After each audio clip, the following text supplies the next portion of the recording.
In winter, medieval huts could turn colder than the air outside, frost biting the walls, wind slipping through every gap. Yet peasants lay down each night and woke again. What happened between dusk and dawn holds details few have ever heard, and they defy everything you thought you knew about medieval survival. The secrets that kept entire families alive through brutal winters weren't just about endurance, they were engineering marvels hidden under piles of straw and animal fur.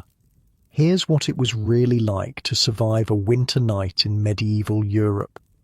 Hey, quick thing before we start. If you actually listen to these regularly, hit like or subscribe. I always wonder where everyone's at, so comment your city and what time it is. Weird to think some of you are having breakfast in London while I'm recording this at night here in the States. So, we're going back to medieval Europe tonight. But hold on, get yourself comfortable first. I mean it. Fix your pillows, grab that blanket. This one's worth settling in for. You open your eyes to complete darkness. The cold hits you first, a sharp, brutal slap across your face, the only part of you exposed to the air. Your breath forms little clouds that disappear into the blackness above. That distinct smell fills your nostrils. Smoke, animals, unwashed bodies, and something earthy that seems to seep from the walls themselves. It's that hour before dawn when the world feels like it's holding its breath, the coldest part of the night. This isn't your bed. This is a peasant hut in medieval Europe sometime in the 1300s, and you're about to discover how people survived winter nights that regularly dropped below freezing without any of the things you take for granted. No central heating, no insulated walls, no electric blankets, not even a proper chimney. I spent months researching medieval heating systems for a history project, and let me tell you, what I found was mind-blowing. These people weren't just huddling together and hoping for the best. They had systems, really clever systems that most history books completely ignore. You sit up slowly, careful not to disturb the heavy layers of scratchy wool and straw beneath you. The hut is tiny, maybe 15 feet across, with walls made of timber frames filled with wattle and daub, a mixture of sticks, clay, and animal dung. There's a hole in the roof for smoke to escape, but it also lets in the occasional snowflake that melts before it reaches the floor. The first thing that catches your attention is the floor. It's not flat. There's a depression in the center, about 2 feet deep and 4 feet across. That's where the fire is. Not on the floor like you'd expect, but sunken into it. This isn't some primitive design flaw. This is medieval engineering at its finest. Wait, you might be thinking, why put a fire in a hole? Wouldn't that make it harder to cook over? Actually, this sunken hearth was a stroke of genius. When medieval peasants dug their fires into the ground, they discovered something that transformed their ability to survive winter. See, a regular fire on a flat surface sends heat straight up. Great if you're standing directly over it, useless if you're anywhere else in the room. But a sunken hearth, that changed everything. The physics worked like this. When you put a fire below floor level, the heat flows sideways first before rising. It's like spreading butter on warm bread. The warmth distributes evenly across the entire floor instead of shooting straight up to the ceiling. This meant every corner of the hut got some heat, not just the area directly above the flames.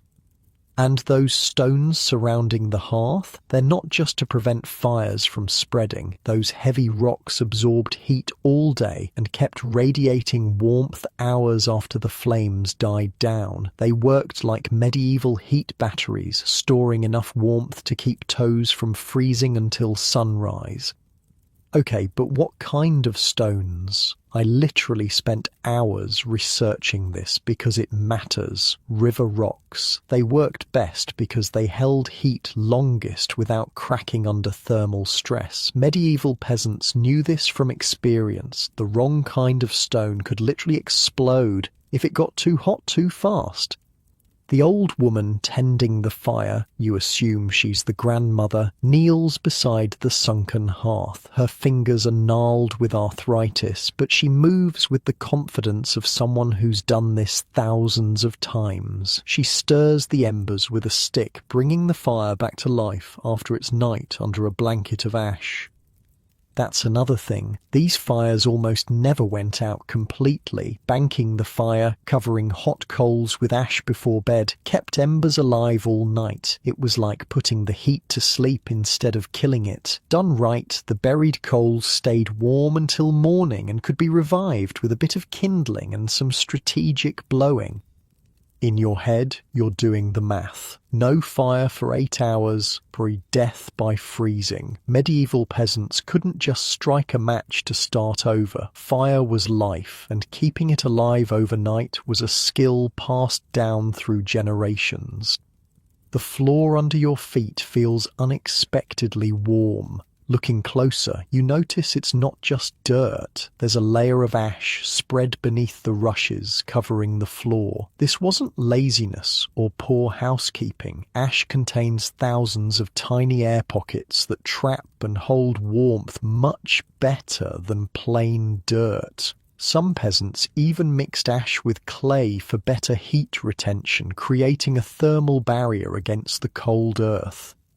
"This is actually brilliant," you whisper, and the old woman looks up, obviously not understanding your words, but recognizing the tone of appreciation. She gestures for you to come closer to the fire, which is now crackling to life. The central placement of the hearth was strategic too.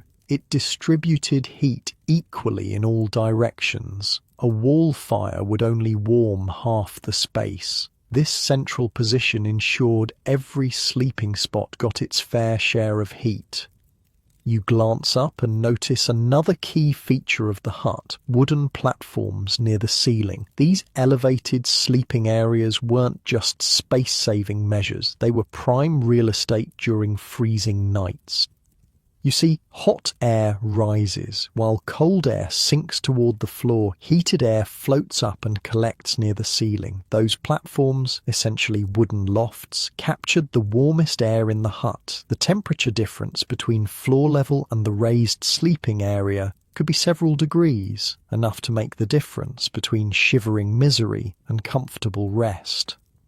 You watch as children begin to stir on these platforms. They were given the elevated spots because their smaller bodies lost heat faster than adults. The old woman reaches up and helps a young boy, maybe 5 years old, climb down from the loft. His hair is matted, his face smudged with dirt. But he looks well rested and reasonably warm despite the freezing temperatures outside. "Whoa, wait," you say, though nobody understands you. "Did people actually sleep comfortably in these conditions?" The answer is surprisingly complex. Medieval peasants didn't just survive winter nights, they developed systems to sleep through them with reasonable comfort. The key was in how they built their beds. Looking more closely at the sleeping platforms, you notice they're not solid. There are small gaps between the wooden planks. This clever design allowed heated air to flow up from below while still providing solid sleeping surfaces. It was like sleeping on a warm air grate, except comfortable enough for a full night's rest. The platform beds themselves are layered with thick straw mattresses, not the thin bedding you might imagine, but substantial constructions. These were thick bundles sewn into cloth casings, creating thousands of insulating air pockets. Each piece of straw was like a tiny thermos bottle, holding warm air in its hollow center. Multiply that by thousands of straws, and you get serious insulating power. The old woman notices you examining the bedding and pulls back a corner of the straw mattress with pride. You can see it's not just a single layer. There are actually 2 distinct bundles with an air gap between them, creating an insulation sandwich. The trapped air prevented heat from transferring downward into the cold platform below. "That's at least a foot thick," you murmur, impressed. In cold regions, winter bedding often reached 12 inches deep. Climbing in was like sinking into a warm, lumpy cloud that smelled distinctly like a barn. Not pleasant by modern standards, but far better than freezing to death. Around the edges of the sleeping areas, you notice rolled cloth barriers, like pool noodles made of fabric. These sealed the edges of the bedding, preventing heated air from leaking out sideways. It was like caulking gaps around windows, except the windows were beds. The old woman motions for you to help her roll up the bedding. You notice the layering strategy. Heavier materials on the bottom for support, light, fluffy materials on top for maximum air trapping right next to bodies. The whole family's bedding is piled together in the day to conserve space in the tiny hut. A young woman, probably the mother, emerges from a corner where she's been feeding a baby. She's wearing what looks like a wool cap, even indoors. This wasn't a fashion choice. Woolen nightcaps were essential survival gear for peasants who knew heat escapes from heads faster than water through a broken dam. The head thing makes sense, you nod. We lose like 30% of our body heat through our heads. Actually, that's a modern myth, but medieval peasants were onto something important. The head's rich blood supply does make it a significant heat leak. A bare head in winter was like leaving the front door wide open while trying to heat the house. Nightcaps were knitted tight to hug scalps and trap radiating heat. Some covered ears and necks for better retention. The mother adjusts her cap and reaches for a piece of cloth hanging near the fire. She folds it quickly and wraps it around her neck several times before tucking the ends in. Neck sealing was an advanced technique. The neck is like the body's chimney. If you don't block it, heat escapes upward. Another mystery catches your eye. In the corner of the hut, behind a simple wooden barrier, several chickens are huddled together, occasionally clucking softly. There's also what appears to be a goat lying on a bed of straw. These animals weren't just food sources, or kept for eggs and milk. They were living heaters. "No way," you whisper. "They brought livestock inside for warmth."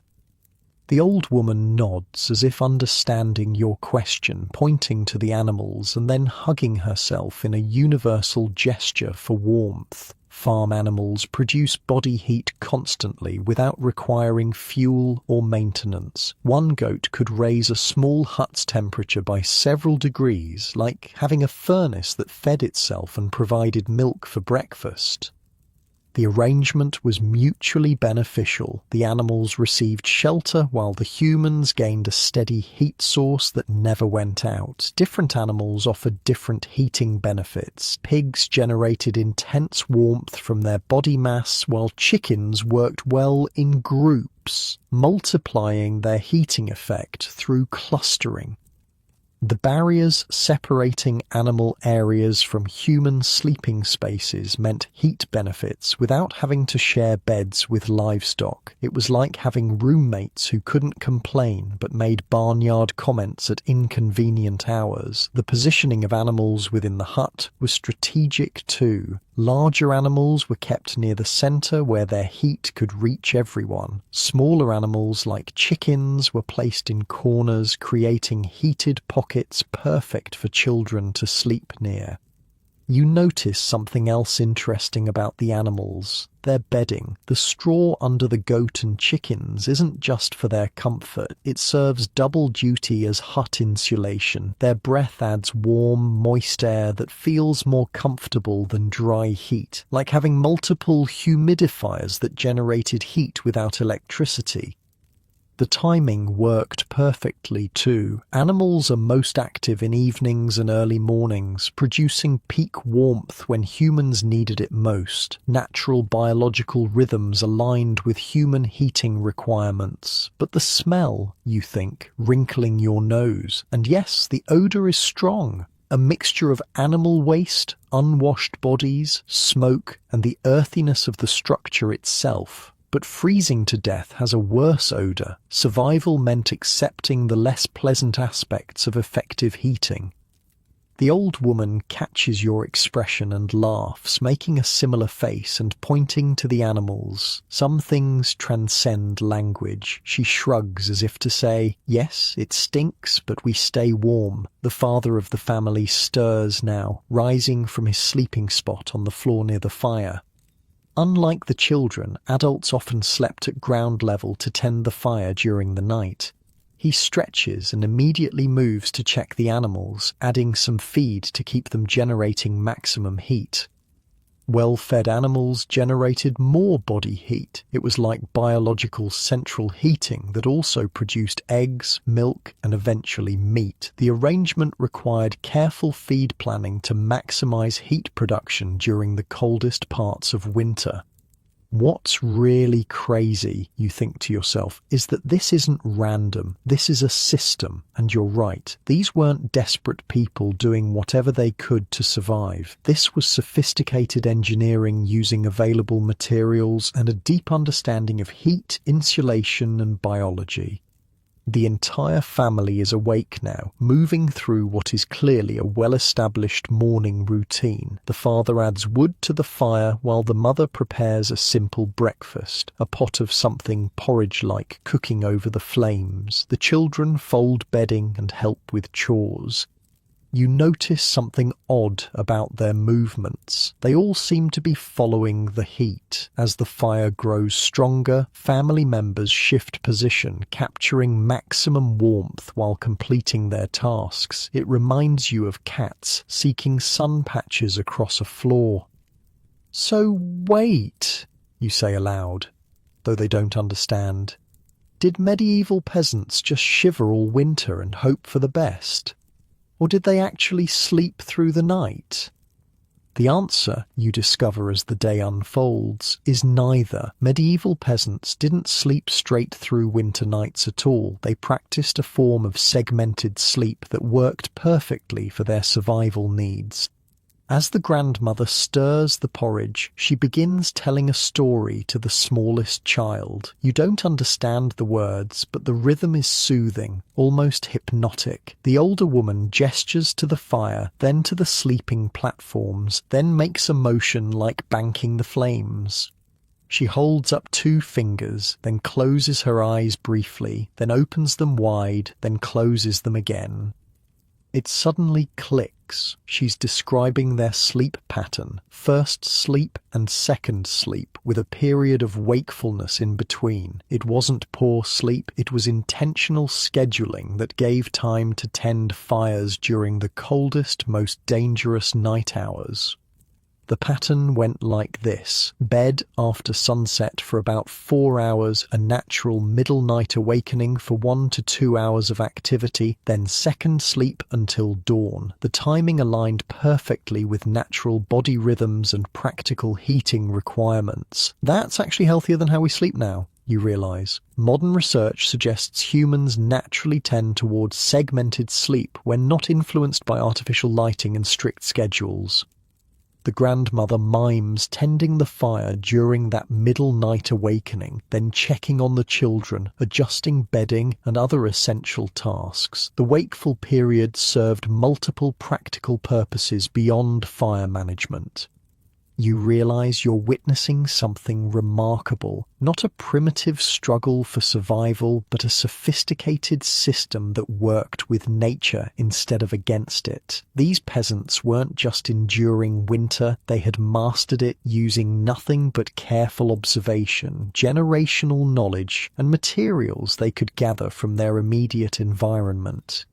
As the family sits down to their morning meal, the father opens the door to check the weather. A blast of frigid air rushes in, and you feel your modern appreciation for central heating surge. Outside, the world is covered in frost, trees standing like crystalline sculptures against a pale sky.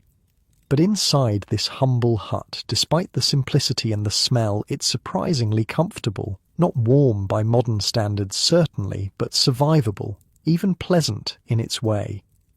The grandmother catches your eye and smiles, nodding toward the fire. She doesn't need words to communicate her pride in this system that has kept her family alive through countless winters. 7 simple techniques working together transformed medieval survival from desperate endurance into strategic comfort. And as you watch this family go about their mourning, you realize you've been thinking about medieval life all wrong. These weren't people stumbling through a primitive existence, waiting for progress to rescue them. These were ingenious engineers using physics, biology, and careful observation to solve one of humanity's most persistent challenges: how to stay warm when the world turns cold. The real miracle wasn't just that they survived, it's how well they survived using nothing but what nature provided and what their hands could build. The morning meal is simple but filling: a thick porridge made from barley and a few dried apples from last autumn's harvest. The family eats quickly, no one speaking much. When every calorie matters for survival, eating isn't social time. It's refueling. Can I try some? You wonder, and as if reading your mind, the grandmother pushes a wooden bowl toward you. The porridge is bland but oddly satisfying, with a nutty flavour and occasional sweet bursts from the dried fruit. No sugar, of course. That's a luxury even most nobles can't afford regularly. The father gets up first, wiping his bowl clean with a piece of hard bread. Nothing goes to waste here. He pulls on a second woolen tunic over the one he slept in and wraps his legs in strips of cloth, medieval leggings that provide surprising warmth. All right, you're probably wondering why they're wearing all those layers instead of pants, the father says. Okay, he doesn't actually say that, but if he could, he'd explain that multiple thin layers trap heat better than one thick layer. The cloth strips around his legs can be adjusted for different activities and dried quickly if they get wet. Crucial when you only own 2 sets of clothes and freezing to death is a daily threat. The mother hands him a cloth bundle, lunch, and he heads for the door. There's work to be done regardless of temperature. Fields need maintenance, animals need tending, and wood needs cutting. Winter isn't a holiday, it's just harder work for less reward. Before leaving, he checks the woodpile stacked carefully near the door. It's organized by size and type: small kindling pieces, medium logs, and a few larger pieces that will burn slowly. This isn't random. Each size serves a specific purpose in fire management. Got enough wood there? You might joke, but the stakes are deadly serious. Running out of firewood in winter was a death sentence. Medieval peasants started collecting the next winter's wood the moment the previous winter ended. The father eyes the pile, mentally calculating if it will last until spring. As he opens the door, another blast of frigid air sweeps in. Outside, the world is a grayscale painting: white snow, black tree trunks, and the grey sky promising more snow before nightfall. His breath forms thick clouds as he steps out, closing the door quickly behind him. With the father gone, the hut feels immediately colder. It's not just psychological. You've lost a human heating element. The mother notices too and adds a small piece of wood to the fire, just enough to maintain heat, not a bit more. You'd burn through a week's worth of wood in a day if you tried to make the place actually warm by modern standards. The children are getting ready for their day too. The oldest, a girl of maybe 12, helps her younger siblings dress in multiple layers. Even the smallest tasks take longer in winter. Cold fingers fumble with clothing, stiff fabric resists folding, and no one wants to expose skin to the chilly air. So this is their morning routine, you ask, though they can't understand you. What happens now? The grandmother answers your question through actions. She reaches for a basket in the corner and pulls out wool, some raw and fluffy, some already spun into yarn. Winter was prime time for indoor work. Daylight hours were spent on essential tasks that couldn't be done in the dark, while the longer evenings were dedicated to crafts and repairs. The mother joins her, settling by the fire with a spindle. Her fingers move automatically, drawing out the wool and twisting it into yarn with practiced motions. This isn't just busy work, it's survival. New clothes, repairs to blankets, and items to trade all come from these hours of spinning and weaving. The medieval economy at work, you mutter, watching their practiced movements. The grandmother looks up and smiles, misinterpreting your words as admiration for her skill. She holds out a tuft of wool, offering to teach you. As you awkwardly attempt to copy her movements, you notice something about the wool. It's incredibly oily. Modern wool has been cleaned and processed, but this raw material is still full of lanolin, the natural oil from sheep. It makes your fingers slippery, but serves a purpose. The oil provides water resistance and additional insulation to the finished garments. Smart, you say, and the grandmother nods, somehow understanding your meaning across centuries of language difference. The oldest daughter has set up her own work now, using a small loom to weave what looks like the edge of a blanket. Even the younger children have tasks, winding yarn into balls or sorting different colours of wool. What strikes you most is how economical every movement seems. No one expends energy unnecessarily. They sit close to the fire, minimizing the space that needs heating. They work steadily but not hurriedly. Conservation of heat, energy, and resources is built into every action. The youngest boy, perhaps 4 years old, has been watching you with undisguised curiosity. He suddenly darts to a corner of the hut and returns with something clutched in his small hand. He holds it out to you, a roughly carved wooden horse, worn smooth from handling. "For me?" you ask, surprised by the gesture. He nods enthusiastically, pushing it into your hands. Even in survival mode, there's room for play, for sharing, for humanity. The toy is clearly precious to him, probably his only one, yet he's offering it to a stranger. The grandmother says something to him, her tone gentle but firm. He looks disappointed, but nods. The mother explains with gestures. The toy belongs to the boy, but he can show it to you. Ownership means something different when you have almost nothing. As you hand the horse back, you notice its clever design. The legs are slightly weighted at the bottom, so it stands easily. Someone spent hours getting it just right, precious time carved out of a survival-focused existence to create joy for a child.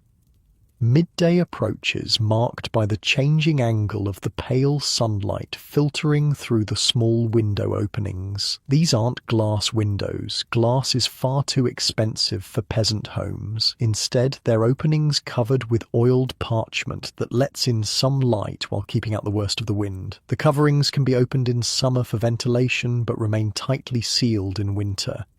The mother sets aside her spinning and moves to the fire. Lunch preparation is minimal. She uncovers a pot that's been sitting at the edge of the embers all morning. Inside is a stew that's been slowly cooking, using heat that would otherwise be wasted. Medieval slow cooker technology. What's in the stew, you wonder aloud. Looking closer, you see mostly root vegetables, turnips, carrots, perhaps some parsnips, with what might be small pieces of salted pork for flavour. Meat was precious in winter, used more as seasoning than main course. The grandmother reaches to a small pouch hanging near the fire and sprinkles something into the pot, dried herbs that immediately release a savoury aroma. Not just for flavour, many herbs have preservative properties that help prevent food spoilage, crucial when refrigeration doesn't exist.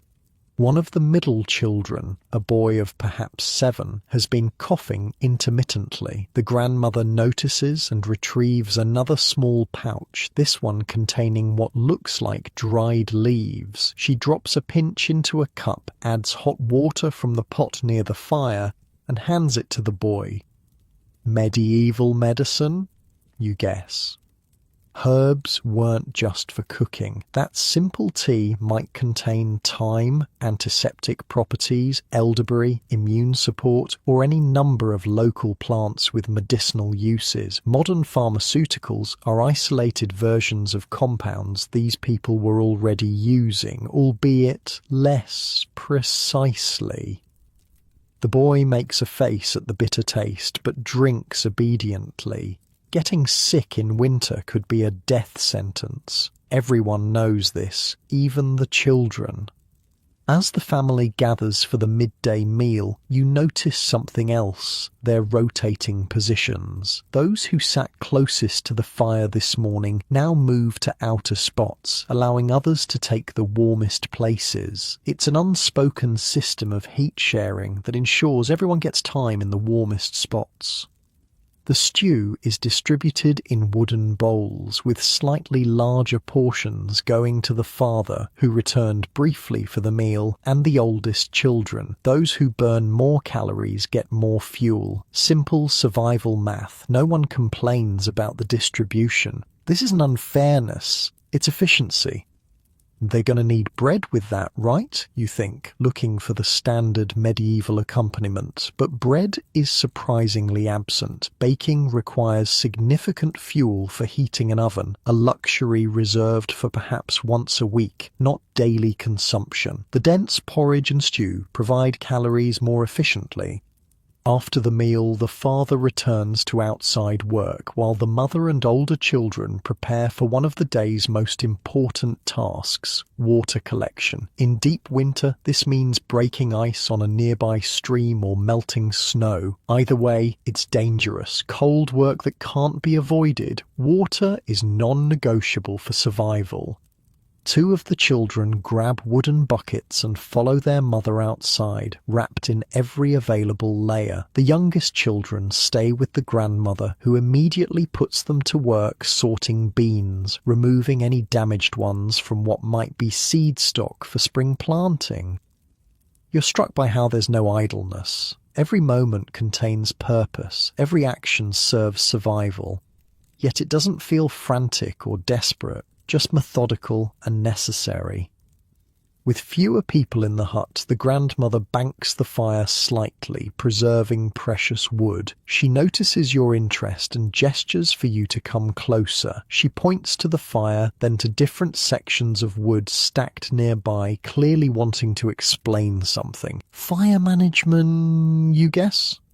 She nods as if understanding and selects a piece of wood from one pile. Dense, heavy oak. Then she points to the flames, holds up her hand, and slowly closes it partially. The message is clear. This wood burns slowly, providing steady heat for longer periods. She selects another piece, lighter, perhaps pine, and mimics flames growing quickly. Different woods for different needs, you say, nodding. She's showing you how medieval people didn't just burn whatever they found. They understood which woods burned hot and fast, good for cooking, which burned slow and steady, good for overnight heating, and how to combine them for specific purposes. The youngest boy tugs at your sleeve and points to the corner where several rounded stones sit near the fire. He pantomimes picking one up, carefully wrapping it in cloth and putting it in a bed. Bed warmers, simple technology but effective. Stones heated by the fire, wrapped in cloth and placed under bedding would radiate heat for hours. You guys have thought of everything, haven't you? You say, impressed by the ingenuity. The boy grins, clearly enjoying playing teacher to this strange adult who seems to know nothing about basic survival. He leads you to another corner of the hut where bundles of dried plants hang from the ceiling beams. Some you recognize, lavender, rosemary, sage, while others are unfamiliar. These weren't just for cooking and medicine. Many aromatic herbs repel insects and mask less pleasant smells. Some were added to fires at night to create smoke that deterred pests while making the close quarters more bearable. Medieval aromatherapy that served multiple practical purposes. The door opens, bringing a swirl of cold air and the returning water collectors. The mother and children stamp snow from their feet and quickly close the door. Their cheeks are red with cold, but they've succeeded. The wooden buckets are full of snow that will melt by the fire to become drinking and cooking water. God, that looks miserable, you think, watching them peel off outer layers stiff with ice. The mother's hands are red and chapped from exposure. No waterproof gloves in this century. Wool offers some protection, but gets soaked easily. One thing medieval people understood well was the danger of getting wet in winter. The mother immediately spreads the damp outer garments near the fire, not too close to prevent burning, but close enough to dry before they're needed again. The afternoon light is already fading, though it's only mid-afternoon. Winter days are short and darkness brings new challenges. The grandmother moves with increased purpose now, preparing for evening. She sends the oldest girl to check on the chickens in their corner. The birds have been mostly quiet during the day, but they'll need to be settled properly for the night to maximize their heat contribution. You notice the girl adding something to the chicken bedding, more dried herbs different from the cooking varieties. These have a sharper smell. Pest control, you realise. Chickens are prone to mites and lice, which can devastate a small flock. The herbs help keep the parasites at bay without harming the valuable birds. The mother is now preparing the evening meal, another pot of porridge, but this one mixed with dried peas for additional protein. The fire is built up slightly, producing more heat as the coldest hours approach. You realise how precisely they manage the flames, like adjusting a thermostat, but requiring far more skill and attention. I would have died on day one, you mutter, watching the careful calibration of fuel to heat output. The middle boy, who's been coughing, looks worse now. His face is flushed and he moves sluggishly. The grandmother notices immediately and leads him to a spot close to the fire. She places her wrinkled hand on his forehead, frowning at the heat she feels there. Winter illness was a serious threat. With no antibiotics and limited understanding of disease transmission, even minor infections could become deadly. The grandmother reaches for her herb collection again, selecting different leaves this time. She crushes them between her fingers, releasing a sharp medicinal smell before steeping them in hot water. The mother watches with concern, but doesn't hover. There's still work to be done, mouths to feed. She can't stop everything for one sick child, no matter how worried she might be. This practical approach to crisis isn't heartlessness, it's survival. As daylight fades completely, the father returns, bringing with him an armload of freshly cut wood. He's exhausted, his breath coming in white clouds, but his first action is to check on the sick boy. He lays a rough hand gently on the child's head, eyes meeting his wife's in silent communication. He needs more blankets, the father says, or would if you could understand him. The mother nods and retrieves something from a storage chest, a small fur, perhaps rabbit saved for emergencies. She tucks it around the boy, who's now shivering despite the fever and nearby fire. The gravity of the situation hits you. This isn't just discomfort or inconvenience. Winter illness in medieval times often meant death, especially for children. The family's concern is palpable, but so is their resilience. They've faced this before and have systems in place. The herbs, the carefully preserved fur, the prime spot by the fire. The father hangs his snow-covered outer garments on pegs near the door, as far from the fire as possible. Melting snow near the heat source would create unwanted humidity in the already damp hut. It's another small but significant detail in their winter survival strategy. He sits heavily on a wooden stool, clearly bone-tired from a day of physical labour in freezing conditions. The grandmother hands him a steaming cup. Not just water, you notice, but something herbal, an energy restorative perhaps, or something to prevent the illness that's taken hold of his son. The oldest daughter moves to her father and begins unwrapping the cloth strips from his legs. They're damp with sweat and melted snow, dangerous to leave on as temperatures drop for the night. She sets them near the fire to dry and helps him put on dry replacements. This isn't babying a grown man, it's survival assistance for someone too exhausted to properly care for himself after ensuring the family's needs were met. "Daddy, look what I found," the youngest girl suddenly exclaims, or something similar in their language. She's been remarkably quiet until now, but her excitement breaks through as she pulls something from a pocket in her dress. It's a feather, brilliantly blue, probably from a jay. A small thing, but in the monotonous grey-brown-white palette of winter, it's a burst of vibrant colour. The father's tired face breaks into a genuine smile as he accepts the treasure. He says something that makes the girl beam with pride. Even in the grueling existence of medieval winter, there's room for joy, for appreciating beauty. The feather is carefully placed on a small shelf with other found objects: a smooth stone, an unusually shaped piece of wood, a dried flower, a family museum of simple wonders. The evening meal is served as darkness fully envelops the world outside. The family gathers close to the fire, not just for warmth but for light. The flames provide the only illumination besides a small rush lamp, a simple clay dish filled with animal fat with a wick of twisted plant fibers. Lighting was precious in winter. The rush lamp produces dim, smoky light and an unpleasant smell, but it's used sparingly and only when necessary. Most activities were designed to be done by firelight alone or from memory in near darkness. As they eat, the father tells a story. You can't understand the words, but his gestures and tone make it clear he's recounting something dramatic, perhaps a folk tale or family history. The children watch with wide eyes, momentarily distracted from the sick brother and the perpetual cold.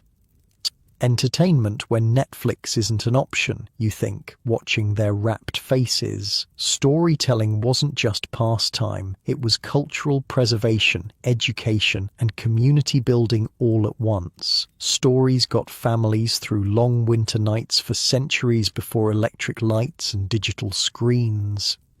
After the meal, preparations for night begin in earnest. The sun set hours ago, but true bedtime approaches only now. The father adds specific woods to the fire, larger pieces that will burn slowly through the first part of the night. The mother arranges bedding, ensuring the sick boy has the warmest spot without being too close to the fire.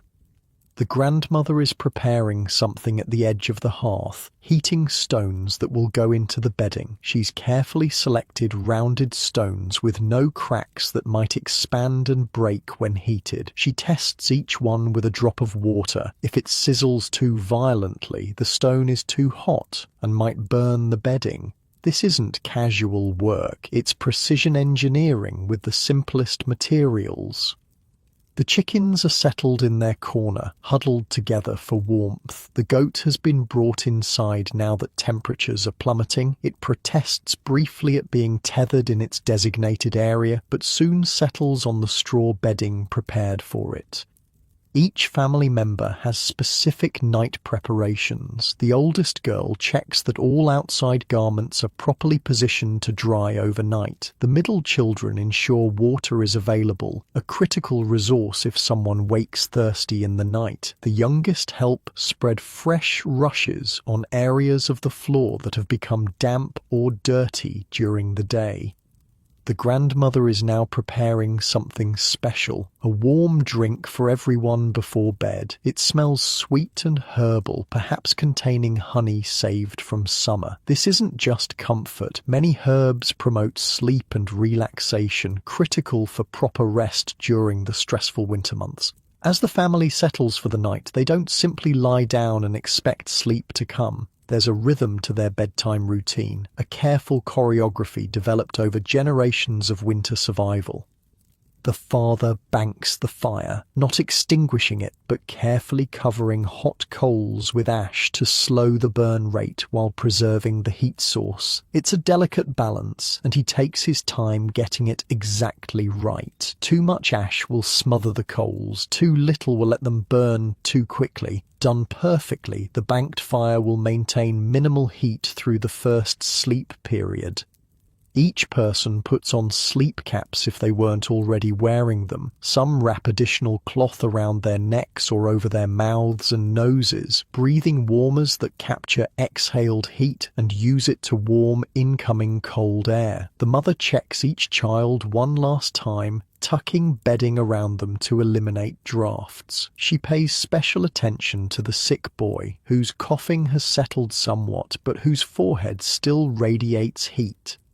You watch as the family arranges themselves in their sleeping spots, children in the lofts near the ceiling where the warmest air collects, parents and grandmother on the floor where they can tend the fire during night wakings. They don't simply lie down randomly, they position themselves to maximize the benefit of every available heat source.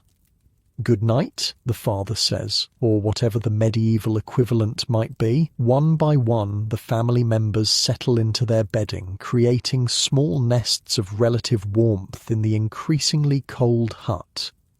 Outside, the temperature continues to drop as full night takes hold. Wind whistles occasionally through tiny gaps in the walls, but the structure holds firm against winter's assault. Inside, the fire glows dimly beneath its blanket of ash, waiting to be revived during the middle night waking that will come in a few hours.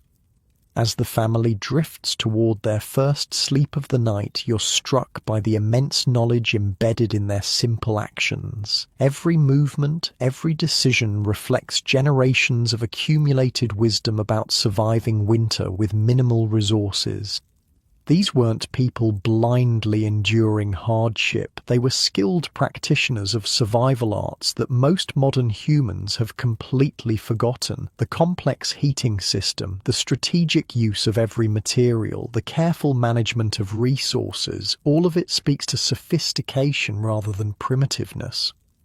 The last thing you notice before the hut falls silent is the sick boy reaching for his mother's hand in the darkness. She squeezes it gently, a timeless gesture of comfort that bridges the centuries between their world and yours. Some things, at least, remain unchanged by time.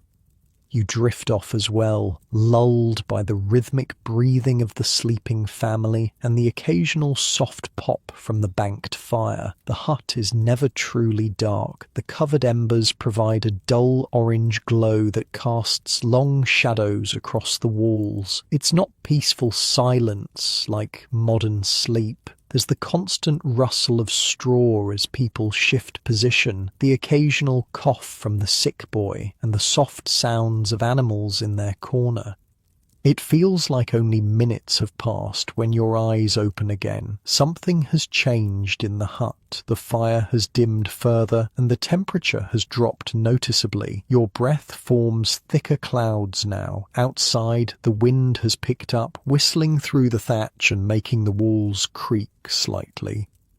What woke you was movement. The father is sitting up, fully alert, despite having been deeply asleep moments ago. The grandmother too is awake, moving with purpose in the near darkness. No one lit a lamp or spoke a word, yet they've risen in perfect synchrony.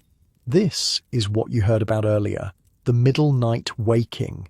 Medieval people didn't sleep straight through from dusk to dawn. Instead, they broke their sleep into two distinct periods with an hour or two of wakefulness between them. The father stands, stretches briefly, and moves directly to the fire. He carefully scrapes back the layer of ash covering the embers, revealing the glowing heart of the banked fire. With practiced movements, he adds small pieces of kindling, then cups his hands and blows gently on the coals. The embers brighten immediately, and tiny flames begin to dance among the new fuel. What's wild is how alert he seems. This isn't a groggy, middle-of-the-night bathroom trip. He's fully functional, moving with purpose and precision. The grandmother is the same, checking first on the sick boy before moving to the animals in their corner, so they just wake up like this. On purpose, you wonder. It seems so contrary to modern ideas about uninterrupted sleep. The mother stirs now too, rising without hesitation or confusion. She immediately goes to her sick son, feeling his forehead with the back of her hand. Her face tightens with worry. The boy's fever hasn't broken. She exchanges glances with the grandmother, who nods and moves to her collection of dried herbs. You realize this middle-night waking isn't just a quirk of medieval sleep patterns. It's a critical survival mechanism. The fire would have died completely by morning without this tending. The sick child might have worsened beyond help without this check. The coldest hours of the night are the most dangerous, and having everyone unconscious through them would be a deadly risk. The father has built the fire back to moderate strength now, careful not to make it too large and waste precious fuel, but sufficient to reheat the hut. The temperature difference is already noticeable, not warm by any means, but no longer dangerously cold. The grandmother is brewing something for the sick boy, a different mixture than the earlier medicine, this one giving off a sharp, minty smell that cuts through the smoky air. Medieval pharmacology had distinct day and night treatments, each targeting different symptoms or bodily systems. The middle children remain asleep in their lofts, but the oldest girl is awake now too, moving to help her mother with the sick brother. Together they raise his upper body, supporting him as the grandmother brings the herbal drink. The boy is barely conscious, his eyes glassy with fever, but they manage to get some of the liquid into him. They're so calm, you think, watching their methodical care. There's worry in their faces, certainly, but no panic. They've faced winter illness before and have protocols in place. Specific treatments for specific hours of the night, roles assigned and understood without discussion. The father checks the door, ensuring it's securely latched against the rising wind. He makes small adjustments to items hanging to dry, moving some closer to the refreshed fire and repositioning others that have dried sufficiently. Nothing is left to chance or overlooked. What's most striking is how this wakeful period feels entirely normal to them. This isn't insomnia or interrupted sleep in the modern sense. It's an intentional, expected part of their night, built into their understanding of how human bodies work. The mother uses this time to rearrange the sleeping furs and blankets around her sick son, creating a better cocoon of warmth. She unwraps a small bundle kept by the fire, what looks like stones wrapped in cloth, and tucks them around his body. These bed warmers, heated earlier in the evening and now reheated during the midnight waking, will help fight the fever by keeping his body at a steady temperature. So wait, you want to ask them, is this normal, waking up in the middle of the night like this? The answer, if they could give it, would surprise most modern people. Before artificial lighting extended days and changed sleep patterns, this biphasic or segmented sleep was likely the natural human norm. The pattern emerged not just from necessity but from the body's natural rhythms when aligned with darkness and light. While the adults work, you notice something about their movements. They're all wearing additional clothing compared to daytime. Sleep caps cover their heads, tight-fitting wool that prevents heat loss through the scalp. Some have cloth wrapped around their necks as well, preventing warm air from escaping upward.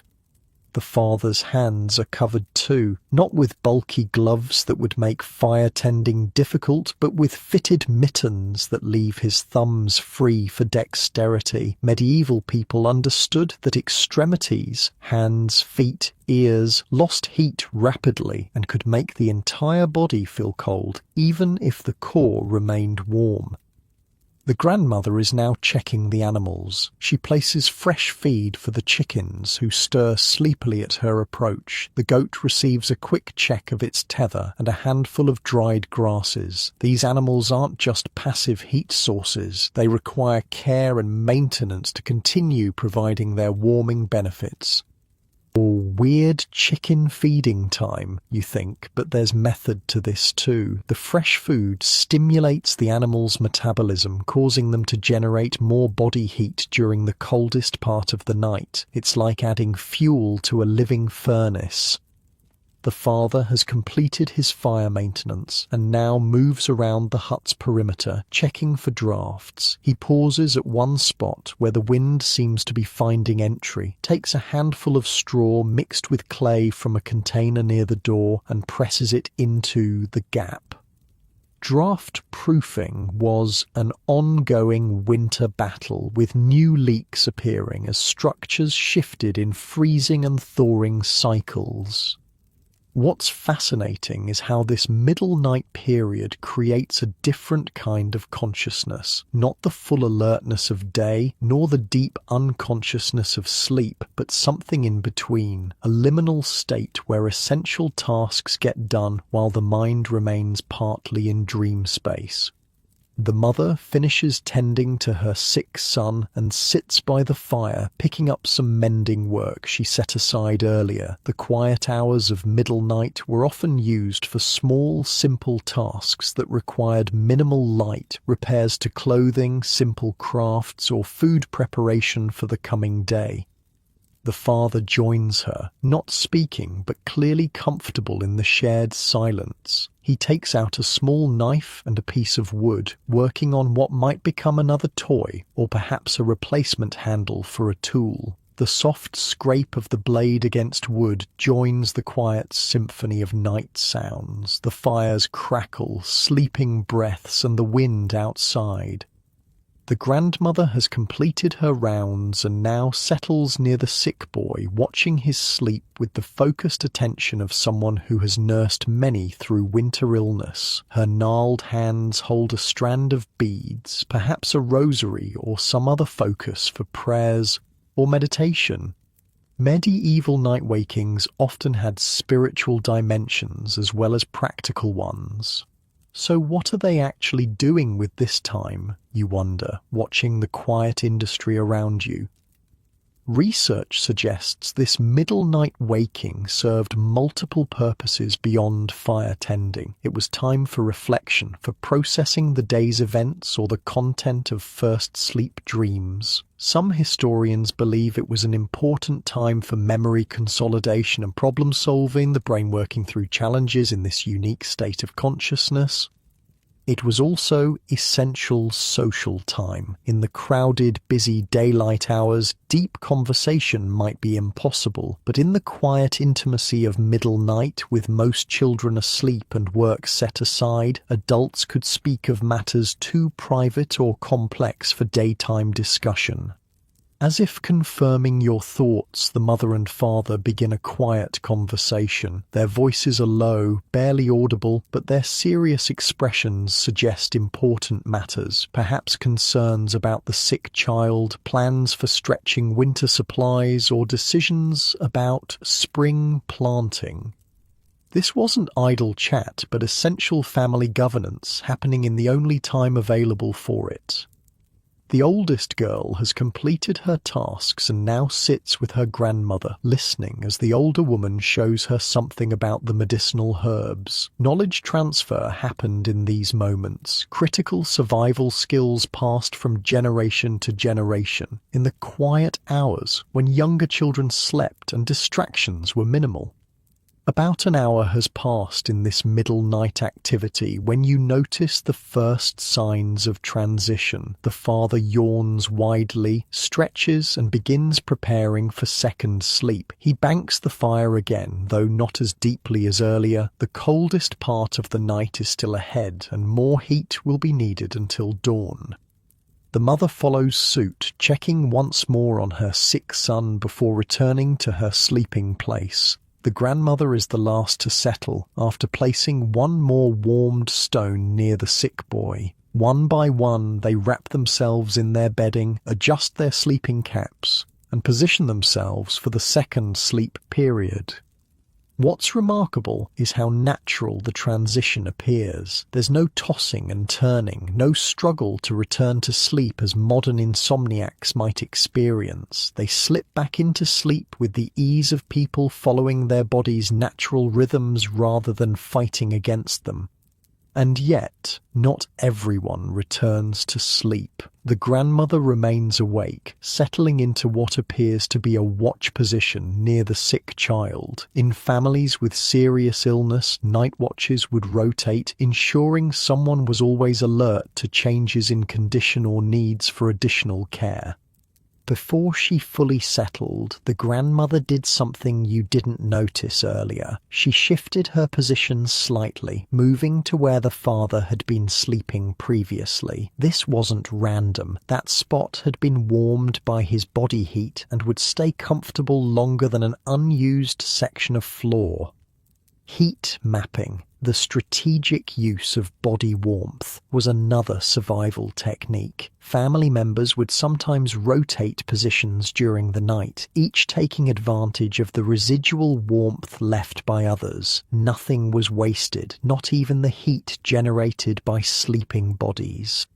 Outside, the night has deepened. The wind has settled somewhat, but the temperature continues to drop. This is the true test of all those survival systems. The hours before dawn, when cold reaches its peak and bodies are at their most vulnerable. The sick boy coughs in his sleep, a harsh sound that immediately brings his grandmother's full attention. She places a gentle hand on his chest, feeling the rise and fall of his breathing, then adjusts his coverings again. The depth of care is evident in every movement. This isn't clinical or detached, but deeply personal. You drift towards sleep yourself, lulled by the renewed quiet of the hut. The fire pops occasionally as a particularly resinous piece of wood heats, and somewhere in the distance an owl calls, a hunter taking advantage of the deep night. Your modern mind struggles to fully comprehend this medieval relationship with night and sleep. We think of sleep as a single block of time, interrupted only by problems or disturbances. But for most of human history, this segmented pattern was normal, perhaps even optimal for the human brain and body. The second sleep period feels different from the first, deeper somehow, more restful. Modern research suggests this biphasic pattern might actually offer better quality rest than the consolidated 8 hours we now consider ideal. The middle night waking allowed for hormone regulation, stress processing, and a kind of mental reset before the second sleep cycle. Hours pass in this deepened sleep state. The hut grows colder as the night approaches its darkest point, but the family's systems hold against the chill, the banked fire maintaining minimal heat, the layered bedding trapping body warmth, the sleeping bodies generating their own heat beneath caps and wrappings. You're awakened again by movement, less organized this time, more urgent. The quality of darkness has changed. It's still night, but somehow different. The deep black has shifted to a dark blue that suggests the earliest approach of dawn, though sunrise itself is still hours away. The grandmother is standing, moving quickly to the sick boy's side. The child is thrashing in his blankets, caught in the grip of a fever spike. His face is flushed, his breathing rapid. This is the crisis point that often comes in the coldest hours before dawn, when the body's resources are most depleted. The mother wakes instantly at the grandmother's soft call. She moves to her son without hesitation, her face tight with worry but her movements confident. Together, the women unwrap the outer layers of the boy's bedding, counterintuitive in the freezing cold, but necessary to bring down his dangerous fever. The father wakes next, immediately moving to rebuild the fire. More heat is needed now, not for comfort, but to boil water for the stronger medicines this crisis requires. His movements are swift but controlled. This isn't their first experience with night fever. Even in crisis, there's no wasted energy, no panic. Each person has a role, understood without discussion. The mother supports the boy's head and shoulders, helping him drink small sips of water. The grandmother prepares herbs with shaking hands, not from uncertainty, but from age and the cold. The father maintains the fire at precisely the right strength for the medicine preparation. The oldest girl wakes and immediately moves to care for the younger children, who have begun to stir at the unusual activity. She gathers them in the furthest corner of the loft, telling them a quiet story to keep them calm and out of the way of the urgent care below. You're witnessing medieval crisis management at its most efficient, a family unit functioning as a single organism, each part performing its essential role without hesitation or confusion. There's fear in their eyes, certainly. Winter fever killed countless children before modern medicine, but there's also determination and deep knowledge. The grandmother has prepared something different now, a poultice of herbs mixed with rendered animal fat. She spreads this on a cloth and places it on the boy's chest, then wraps him again, but less heavily than before. The sharp smell suggests mustard or another warming herb that will draw heat to the surface and away from his core.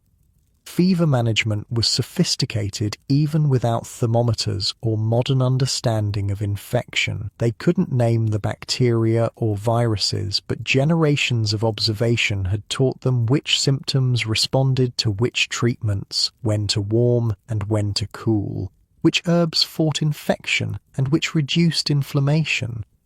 "Come on, little guy," you whisper, caught up in the drama despite yourself. The family's concern is contagious, their focused care drawing you into their circle of worry and hope. The boy's breathing eases slightly as the poultice does its work. The violent thrashing calms to occasional restless movements. The mother strokes his forehead, singing a soft, repetitive melody that might be a lullaby or a prayer. In this world, the two were often indistinguishable. Outside, the first birds have begun their pre-dawn chorus, though the sky remains dark. This twilight period before true dawn has its own character, not quite night anymore, but not yet day. The family marks this transition with subtle shifts in their activities. The crisis appears to be passing as the night itself wanes.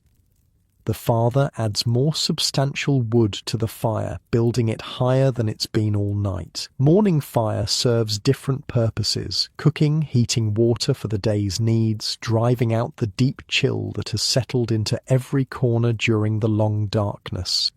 The grandmother checks the sick boy once more, her expression softening slightly. She nods to the mother, a good sign, a message of cautious hope. The worst has passed, at least for now. The boy sleeps more peacefully, his breathing deeper and more regular. The mother looks exhausted but relieved. She hasn't slept since the crisis began, maintaining her vigil through the darkest hours. Now, as the first hint of grey lightens the eastern sky, she allows herself to slump slightly, the immediate danger past. They made it, you think, surprised by your own emotional investment in this family you've known for less than a day. But survival was always communal in this world. One person's crisis affected everyone, one person's skills benefited all. The interconnectedness was both practical and deeply human. As true dawn approaches, the hut begins its daily transformation. The fire burns brighter, pushing back the night's deep chill. The animals stir in their corner, the chickens beginning their morning sounds, the goat shifting on its straw bed. The younger children climb down from the loft, moving automatically to the warmest spots near the now blazing fire. The grandmother begins breakfast preparation, her movements slower than the previous day but no less precise. The crisis has taken a toll on her aging body, but her role doesn't allow for rest yet. The porridge must be made, the day's water heated, the fire maintained at the right strength for morning needs. The father prepares for another day outside. The animals must be tended, wood gathered, repairs made. Winter doesn't pause for illness or exhaustion. The survival cycle continues regardless of what transpired in the night. The oldest girl has taken over care of the sick boy, allowing her mother a brief rest before the day's work begins in earnest. She changes the poultice with practiced movements, her young face serious with responsibility. This too is part of her education, learning to care for the ill, to recognize signs of improvement or decline, to prepare the remedies her grandmother has taught her. And so the medieval day begins again, shaped by the cold, defined by survival needs, but rich with human connection and accumulated wisdom. Another day of winter to endure, another night to prepare for, another link in the long chain of survival that stretches from these people to you, centuries later in your warm, electrically heated home. The sick boy opens his eyes briefly, looking directly at you with a gaze that seems to bridge the centuries. There's recognition there, acknowledgement of shared humanity, despite the vast differences in your lives and worlds. Then his eyes close again as he drifts back to healing sleep, surrounded by the family whose knowledge and care might just see him through to spring. Morning brings a different quality of light to the hut, thin and grey, filtering through the oiled parchment coverings on the small windows. Outside, fresh snow has fallen during the night, muffling sounds and creating that peculiar winter silence where each noise stands out with crystalline clarity. The sick boy is sleeping more peacefully now, his fever having broken sometime in the pre-dawn hours. The grandmother sits beside him, her own eyes closed in a brief moment of rest after the night's crisis. Her hands resting on her lap are a map of years, knuckles swollen from arthritis, skin thinned and spotted with age, yet still capable of the precise work of healing. Did anyone actually get any sleep last night, you wonder, watching the family move through their morning routines with heavy eyes and slower movements? The crisis has depleted their energy reserves, but the work of survival doesn't pause for recovery. The father eats his morning porridge standing up, already dressed for outside work. His face shows the strain of interrupted sleep, but there's no complaint, no mention of exhaustion. When every winter day is a battle against the elements, personal discomfort becomes background noise. Acknowledged, but not dwelled upon. "I'll check if Thomas can spare some honey," he says to his wife, or something similar in their medieval language, "for the boy." She nods gratefully. Honey wasn't just a sweetener in medieval times, it was medicine, particularly effective for respiratory illnesses. Its antibacterial properties, though not understood in those terms, had been observed for centuries, but honey in deep winter was a precious resource, saved for special needs or traded at high value. Thomas? Who's Thomas, you wonder?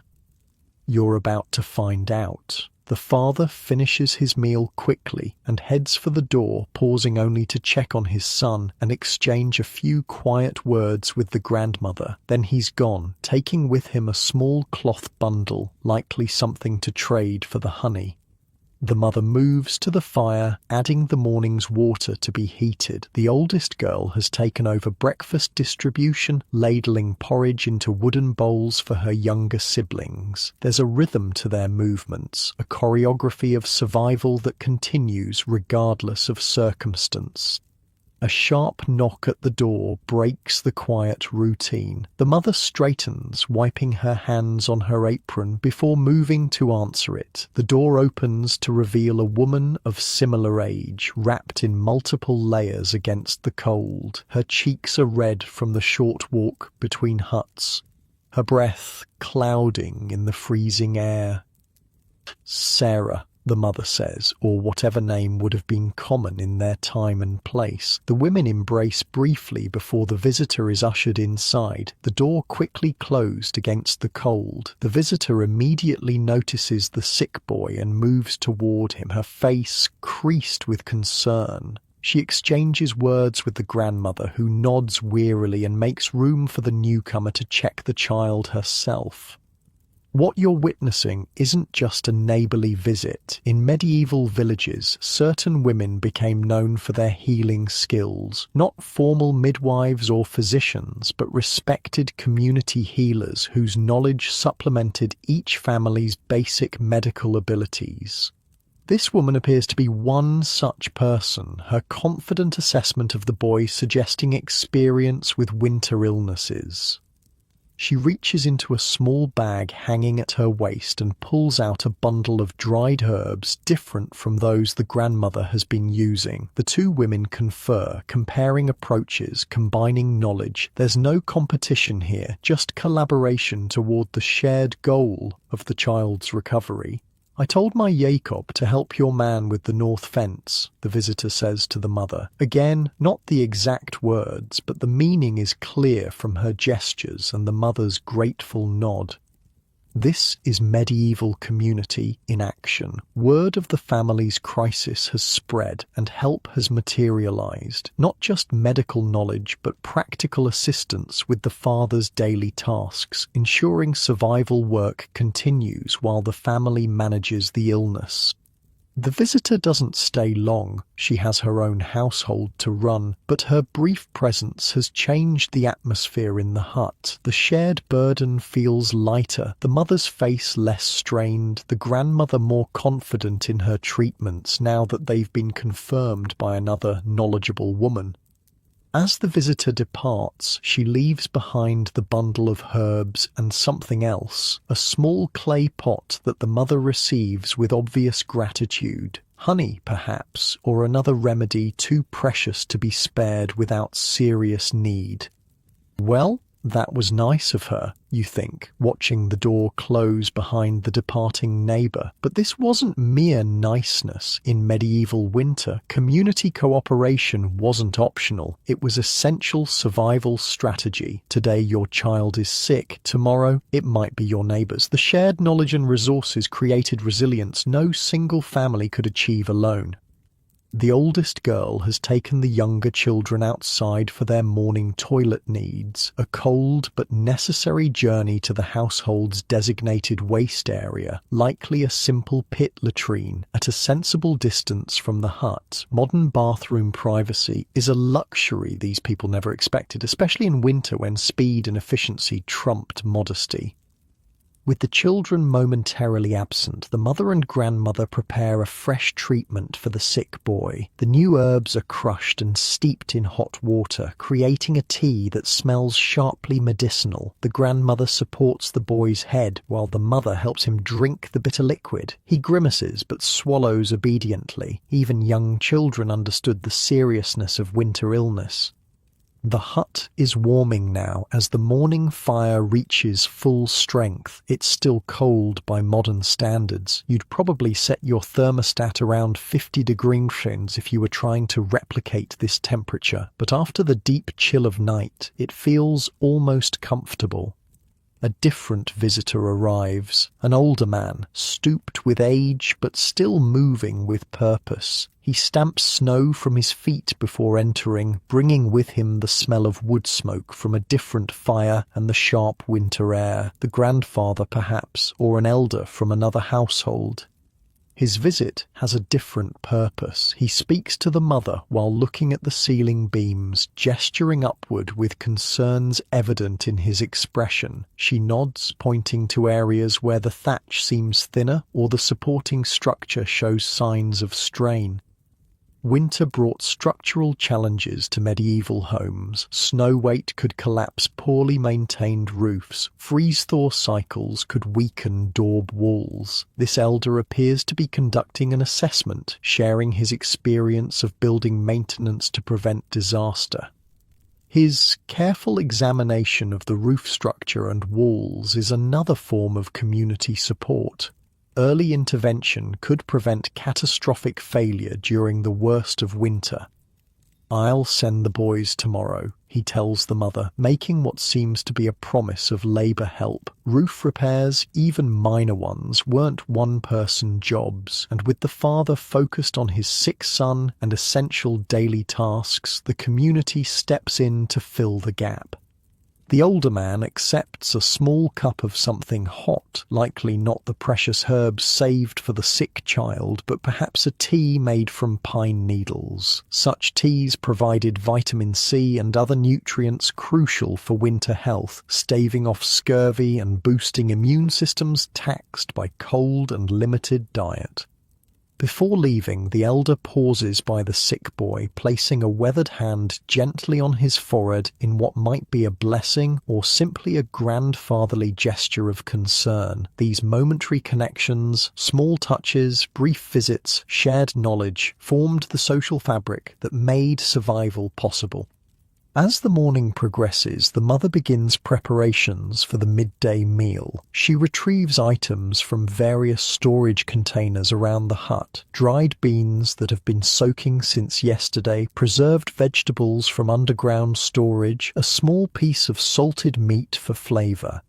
Medieval food preservation was sophisticated out of necessity. Nothing edible could be wasted, and summer's abundance had to stretch through winter's scarcity. The vegetables, likely turnips, carrots, and cabbage, had been stored in straw-lined pits that stayed just above freezing. The technique kept them edible, if somewhat shriveled, for months. The meat came from full slaughtering, preserved through smoking and salting. Fresh meat in deep winter was rare unless a hunt was successful, which became increasingly unlikely as wild animals struggled with their own winter survival. Most protein now came from preserved sources: smoked meats, dried fish, aged cheese if the family was fortunate enough to have milk-producing animals.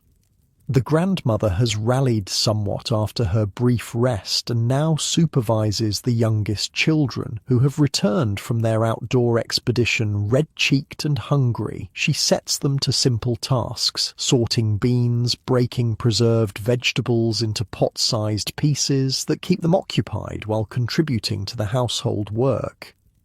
The sick boy stirs again, more alert than earlier. The mother immediately moves to his side, helping him sit up slightly to drink some of the clear broth she skimmed from the cooking pot. Maintaining hydration was crucial for fever recovery, and even weak broth provided both liquid and nutrients. "Or mama," he says, a word recognizable in almost any language, especially when spoken by a child seeking comfort. The mother smooths his hair back from his forehead, murmuring reassurances as she checks his temperature with her lips pressed to his skin, a method mothers have used across centuries to gauge fever. The door opens again, bringing a swirl of cold air and the father's return. His arms are full of firewood, and something hangs from his belt: a pair of rabbits, their fur white with winter camouflage. The successful hunt brings a change to the family's energy. Fresh meat in winter was both nutrition and celebration. Jacob spotted them near the old oak, the father explains as he hands the rabbits to his wife. The community support has paid dividends beyond the immediate help with tasks. Extra eyes in the forest meant better hunting chances, and by custom, successful hunters shared information about game sightings with others. The father moves immediately to check on his son, relief visible in his face when he sees the boy awake and somewhat improved. He produces something from his pocket, a small clay pot that must contain the honey he sought from Thomas. The grandmother receives it with a nod of approval, immediately incorporating some into the next dose of herbal medicine. The atmosphere in the hut has shifted with the father's return and the boy's improvement. There's a cautious optimism now, a sense that the crisis is passing. The rabbits represent unexpected bounty, the honey a specific medicine for the child's recovery, and the continued community support a buffer against winter's hardships.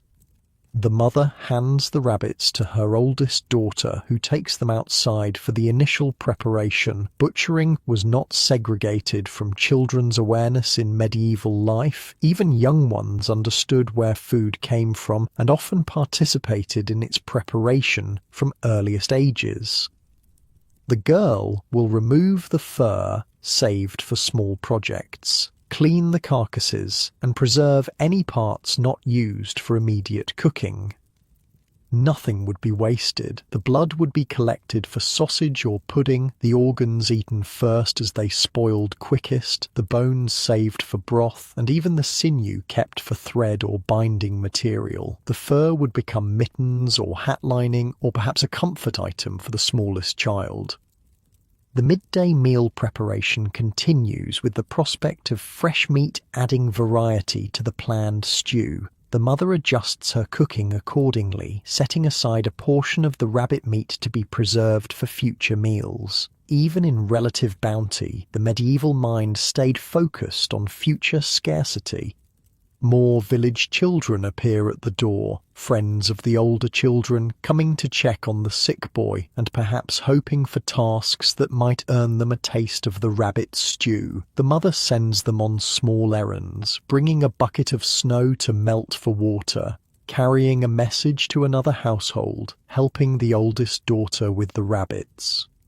These children move through the winter landscape with confident familiarity. They know which paths stay passable after snowfall, which icicles indicate roof leaks that might weaken structures, which smoke patterns from chimneys suggest households needing assistance. Their environmental literacy is instinctive, absorbed through observation rather than formal teaching. As midday approaches, the hut fills with savoury smells that make even the sick boy perk up slightly. The stew bubbles at the edge of the fire, vegetables softening and flavours melding. The grandmother has prepared a special portion for the sick child, mostly broth with tiny bits of meat, the most digestible combination for someone recovering from fever. The father has been making repairs to a wooden tool, perhaps a shovel or hoe, replacing a cracked handle with a piece of seasoned wood he's been saving for this purpose. The work keeps him near the fire and his sick son while still accomplishing necessary maintenance. Medieval winter was repair season, time to fix everything that would be needed when spring's work began in earnest. The youngest children have been playing a simple game with pebbles and a marked piece of leather, something like modern tic-tac-toe, but with different rules. Their laughter provides counterpoint to the serious work of survival, a reminder that even in hardship, humanity finds space for play and joy.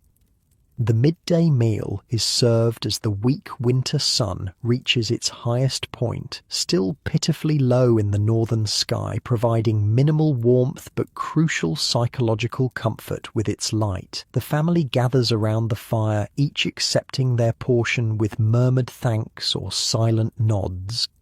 The sick boy manages a few spoonfuls of broth and tiny bites of rabbit before tiring. It's a good sign. Appetite returning suggests recovery beginning, but he's still weak from the night's fever. The grandmother helps him lie back down, tucking the bedding around him with practiced care.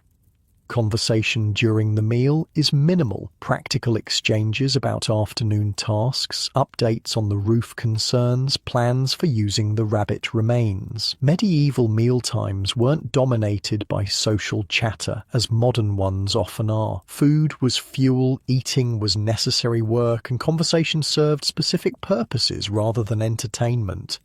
After eating, the father prepares to return outside. There's still daylight and essential tasks remain, checking animal shelters, gathering more firewood, perhaps setting snares in hopes of additional game. Winter days were short and every moment of light had to be used efficiently. Before leaving, he confers briefly with his wife and mother-in-law. Their faces are serious as they discuss what appears to be a change in plans. The boy's illness has disrupted normal patterns, requiring redistribution of tasks. The mother will now handle some outdoor work, normally done by the father, allowing him to focus on heavier labor while she remains closer to the hut and her sick child. This flexibility was essential to medieval survival. Rigid gender roles existed in many contexts, but winter crisis demanded practical adaptations. When survival hung in the balance, capability trumped convention. The mother is clearly experienced with the outdoor tasks she's taking on, suggesting this isn't the first time such adjustments have been necessary.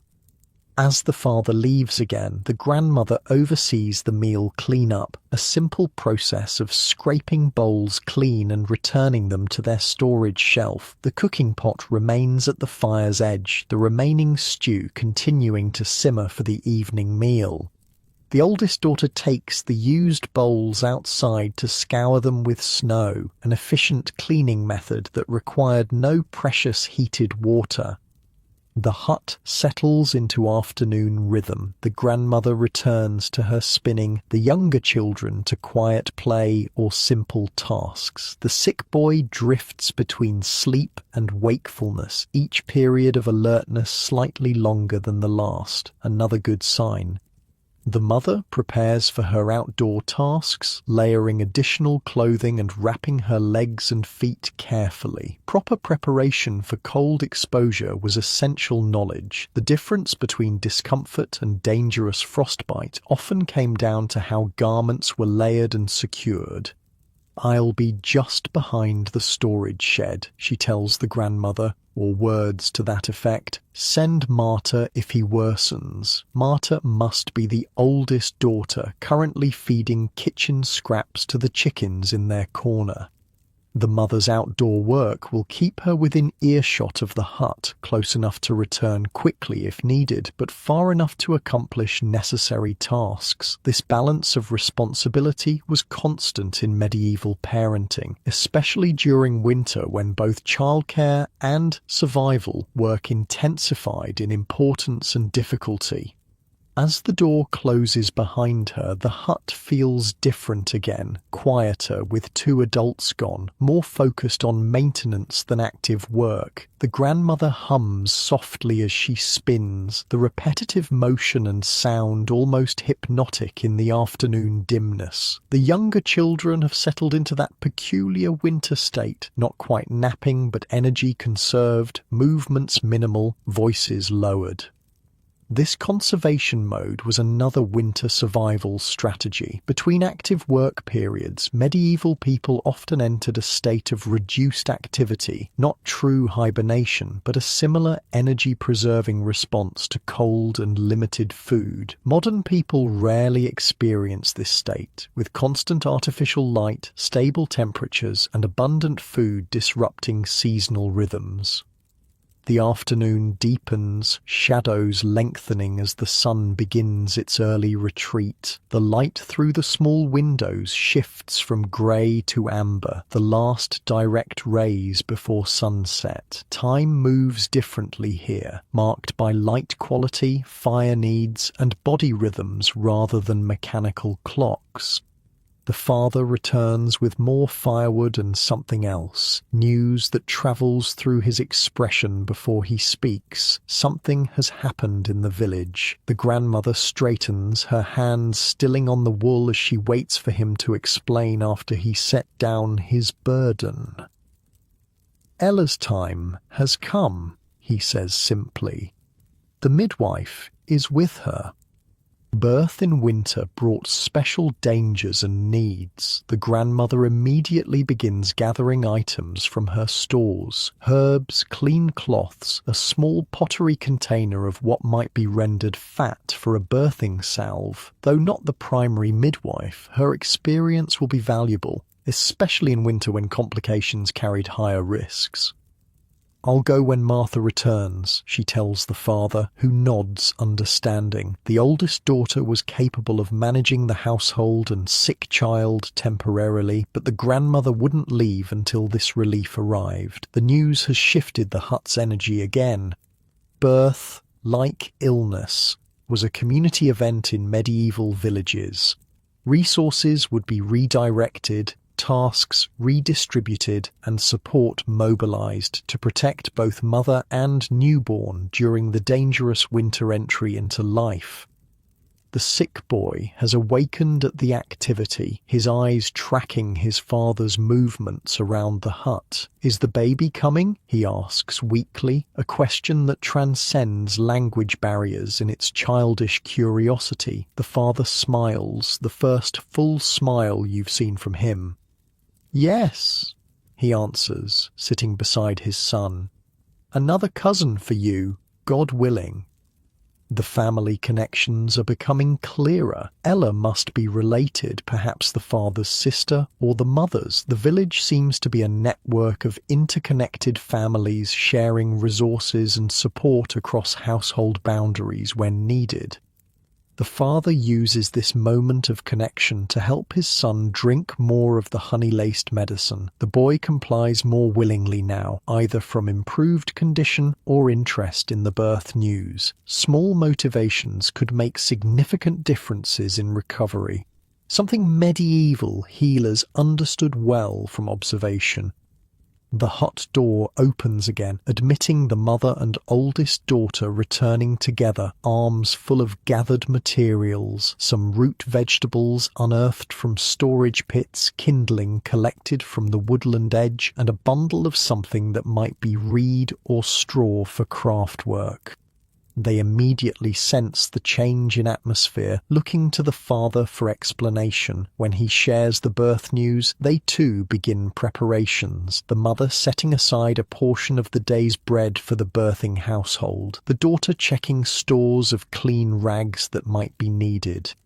The grandmother explains her plan to assist after ensuring household stability. The mother nods approval. Though younger, she clearly shares authority in these decisions. Experience and capability determined leadership more than strict age hierarchies, especially in practical matters of survival and community support. As the winter day fades toward evening, the family adjusts to this new development while maintaining their own recovery from the night's crisis. The sick boy continues to improve gradually. The household tasks proceed with necessary modifications, and the community beyond the hut walls shifts its resources to support a winter birth. The medieval day cycles toward its close, not with defined work hours or scheduled activities, but with the natural progression from daylight to firelight, from active labor to evening conservation, from individual household focus to broader community awareness. Each transition seamless, each adjustment made without complaint or confusion, each person understanding their role in the intricate dance of winter survival. Evening approaches with its own distinct rhythm. The pale winter sun vanishes behind the tree line, taking with it what little warmth it provided. Temperature drops immediately. You can almost feel the cold rushing in to reclaim the world as darkness returns. Inside the hut, preparations for night begin with practiced efficiency. The father builds up the fire, carefully selecting wood pieces for the evening burn. The morning and midday fires served different purposes than the evening blaze, which needed to provide both cooking heat and warmth for the family's main gathering time. He chooses dense oak pieces that will burn slowly and steadily, supplemented with a few resinous pine chunks for brighter light. "Will you go to help Ella?" he asks the grandmother, who nods as she wraps an additional shawl around her shoulders. Though elderly, her skills are needed, and age doesn't excuse anyone from community contribution when lives hang in balance. "Martha knows what to do for the boy," she answers, glancing at the oldest daughter who is already preparing the evening's herbal treatment. The knowledge transfer is clear. The grandmother has taught the girl well, ensuring healing skills pass to the next generation. The sick boy is sitting up now, propped against folded bedding, his eyes brighter and more alert than earlier. The crisis has passed, though recovery will take days. He watches the activity around him with the interest of a child who's been confined to bed, but whose mind remains active. "When will the baby come?" he asks his grandmother as she checks his forehead one last time before departing. "Babies come in their own time," she answers, with the wisdom of someone who has witnessed hundreds of births. "Maybe tonight, maybe tomorrow, we wait and help." The practicality of her response reflects medieval understanding of childbirth, unpredictable, dangerous, but following patterns that experienced women recognized and worked with rather than fought against. No inducing labor or scheduled deliveries, just patient attendance to natural processes with interventions only when absolutely necessary. The grandmother gathers her bundle of birth-helping supplies, herbs, cloths, the small pot of salve, and prepares to depart. Before she goes, the mother hands her a small cloth package. "The rabbit liver," she explains, "for strength after." The grandmother nods approval at this thoughtful offering. Organ meats were prized for their concentrated nutrition, particularly important for women after childbirth when blood loss and exhaustion threatened recovery. The rabbit's timely arrival now seems providential rather than merely fortunate. As the grandmother leaves, wrapped in every available layer against the deepening cold, the household reconfigures itself again. The mother takes over supervision of evening activities, the oldest daughter monitors her sick brother, and the father maintains the fire while repairing a leather shoe by firelight, a task impossible in daylight hours when more critical work required attention. "I'll check on you before midnight," the mother tells the grandmother at the door, a reference to that middle night waking that structured medieval winter sleep. Each household member had specific night responsibilities, and these needed redistribution with the grandmother absent. Evening brings its own specific tasks. The mother stirs the pot that's been simmering all day, now a thicker stew as liquid evaporated and flavors concentrated. The oldest daughter sets out wooden bowls and spoons. No plates or multiple courses in this meal service, just the practical delivery of essential nutrition. The youngest children have been mostly quiet during the afternoon's low-energy period, but grow more animated as evening meal approaches. Their play becomes more active, a game involving a ball made from scrap cloth and a target drawn in ash on the wall furthest from the fire. "Not so wild," the father cautions as the ball flies close to a carefully preserved store of dried herbs. Resources are too precious for careless damage, even by playing children. The oldest girl has finished preparing her brother's medicine and now helps serve the evening meal, ladling stew into the family's bowls. The portions are carefully calibrated, largest for the father whose outdoor work burns most energy, substantial for the mother and older children, modest for the smaller ones, and a special portion for the sick boy that contains more broth than solids. "I'm hungry," the sick boy says, the first expression of appetite since his fever broke. His mother smiles at this positive sign. Hunger indicated healing in medieval medical understanding, the body's recognition that it needed fuel to rebuild strength. Mealtime conversation is more animated than at midday. The father shares news gathered during his wood collection, updates about other families, weather observations, signs of wildlife movement that might indicate hunting opportunities. Medieval information networks operated through such casual exchanges, person to person, essential knowledge moving through communities without written records. Thomas saw wolf tracks by the North Stream, he mentions, between spoonfuls of stew. This isn't idle chatter, but vital safety information. Predator movements affected everything from travel paths to livestock protection to children's play boundaries. The mother nods, mentally adjusting her plans for tomorrow's water collection. We'll take the east path then, she decides. The detour a small price for safety. You notice how the children listen attentively to this exchange, absorbing crucial environmental knowledge without formal instruction. Their education was embedded in daily life, practical information prioritized over abstract learning. The meal continues with similar practical discussions, plans for tomorrow's work, redistribution of tasks with the grandmother absent, assessments of remaining supplies. No topic is trivial. Each conversation serves survival purposes. Even the children contribute observations or questions relevant to household management. After eating, the bowls are carefully scraped clean, not just tidiness, but practical conservation of every food particle. The oldest daughter takes them outside again for a quick snow scouring. Washing dishes with precious heated water would be wasteful when cold cleaning methods worked adequately. Evening activities shift to firelight work. The mother brings out partially completed projects, a woven reed basket, a half-finished woolen cap, repair work on a torn tunic. The father continues with the leather work, occasionally helping the older boy who is learning to carve a simple wooden toggle button.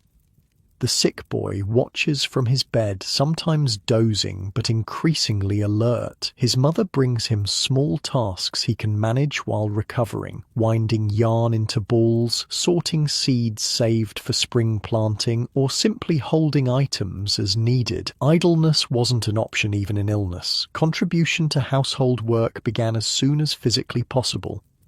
Medieval healing understood the importance of mental engagement during recovery. Keeping the mind occupied prevented the melancholy that could slow physical healing, while simple tasks helped rebuild strength gradually. Modern medicine has rediscovered these principles under different names. "Tell us about the wolves, Papa," one of the younger children requests as darkness deepens outside. Storytelling was evening entertainment, education, and cultural transmission all at once. Winter nights provided the main opportunity for this crucial knowledge transfer. The father sets aside his leatherwork and considers the request. "Not wolves tonight," he decides, glancing at his sick son. Tales of predators might not be ideal for a child recovering from fever dreams. The story of great-grandfather and the flood, I think. He begins a tale that's clearly familiar to the family, yet still captivating. The story of an ancestor who predicted a spring flood by observing unusual animal behaviors and ice patterns. The narrative contains practical knowledge, what signs warn of flooding, family history, how their current homestead was chosen for its higher ground, and moral lessons, the importance of observation and warning others.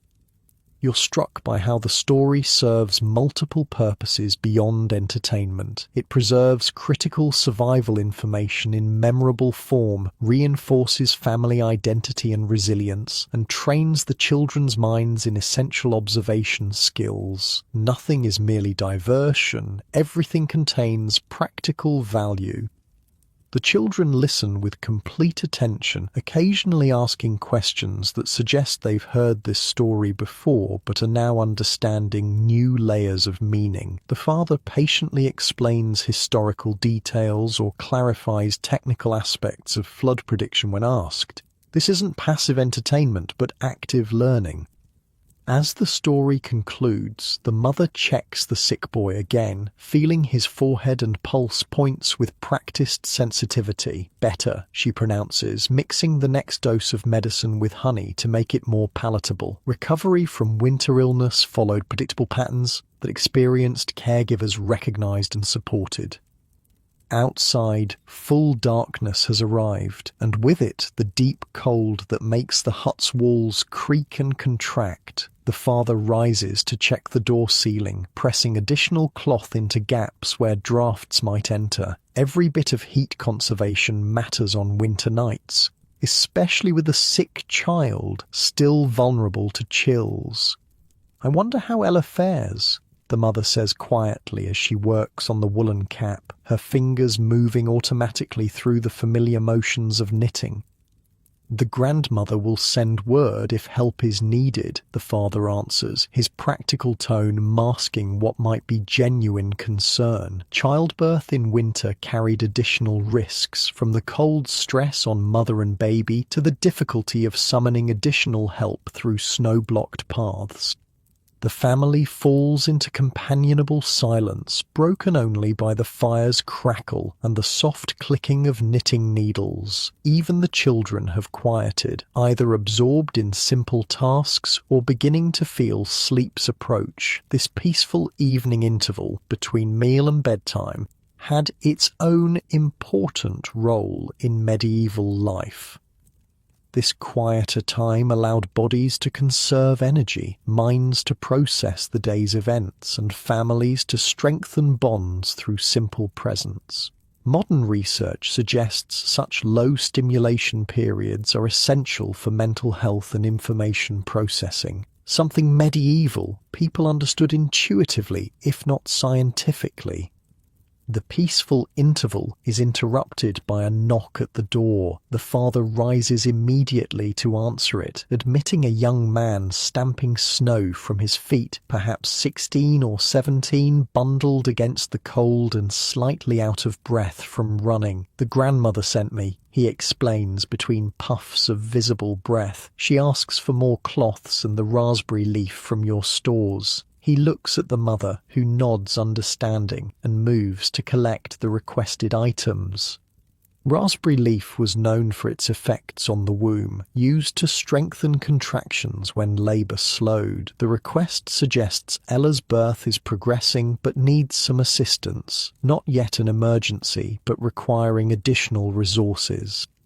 The mother quickly gathers clean cloths and a bundle of dried leaves from a storage container near the fire, where important medicinal herbs were kept warm and dry. She wraps everything carefully to protect it from snow during the return journey and hands the package to the messenger. "Tell her there's a thread of angelica root in with the raspberry," she instructs. "Just a small piece for strength." The young man nods, tucks the package securely inside his outer garments, and departs as quickly as he came. The entire exchange takes less than 2 minutes, efficient, purposeful, without wasted words or movements. After the messenger's departure, the hut feels different, more connected to the broader community and its current crisis. The mother stares at the door briefly after it closes, perhaps offering a silent prayer or simply processing concern for the labouring woman. "Will the baby be all right?" the sick boy asks, his fever-thinned face serious in the firelight. "God willing," his mother answers, the only honest response in a world where childbirth remained dangerous despite all knowledge and skill. She returns to her knitting with slightly quicker movements, perhaps working out anxiety through productive activity. The evening continues with this new undercurrent of community concern. The father tells another story, lighter this time, a humorous tale about a clever fox outsmarting a wolf. The children laugh at familiar parts, tension releasing through shared amusement. Even the sick boy smiles, his improved condition evident in his engagement. As true night settles in, the family begins preparation for first sleep. The fire is adjusted, not banked fully yet, but positioned for optimal heating with minimal tending until the middle night waking. The father places larger logs strategically, creating a heat profile that will last for the first sleep cycle. The mother prepares the sick boy for night, helping him change position, arranging bedding for both warmth and comfort, and giving a final dose of medicine. Her movements are gentle but efficient, the care of a skilled nurse rather than merely an affectionate parent. Sleep will heal you faster than any herb, she tells him, a piece of medical wisdom that modern science has confirmed. The body's recovery systems function most effectively during sleep, something medieval healers had observed even without understanding the specific mechanisms. The younger children are settled in the sleeping lofts, climbing wooden ladders to the platforms near the ceiling where warmer air collects. They know the routine perfectly, arranging themselves with minimal direction, the smallest in the warmest central positions. Larger children toward the edges where their bigger bodies lose heat more slowly. With the grandmother absent, sleeping arrangements shift slightly. The oldest daughter will sleep near her sick brother, responsible for watching him through the night. The parents will handle fire maintenance and other night tasks usually shared with the grandmother. Everyone understands these adjustments without lengthy explanation.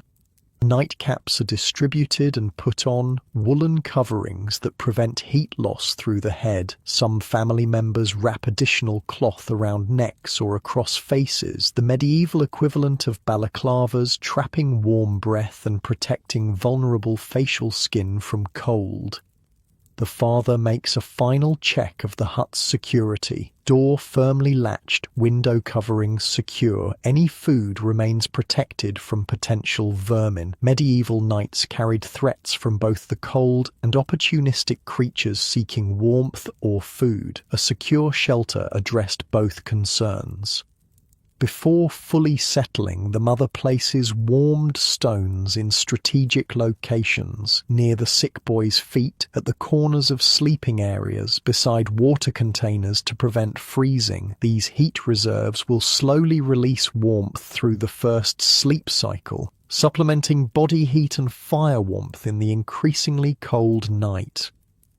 Sleep well, the father says, a wish rather than an expectation in a world where comfort remained relative and night waking was normal. The family responds with similar murmured good wishes, voices already softening as bodies prepare for sleep's approach.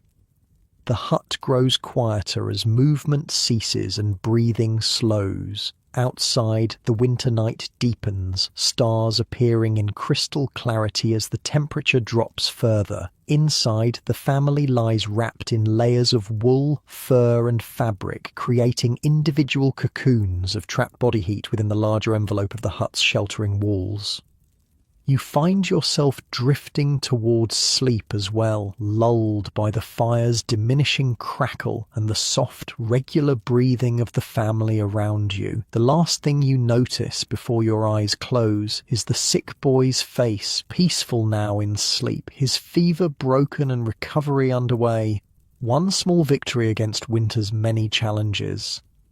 The first sleep period passes in that strange medieval way, deeper than modern sleep but shorter in duration, the body falling quickly into rest knowing it will wake again before dawn. Dreams come easily in this cold, dark season when the boundary between conscious and unconscious seems thinner, more permeable.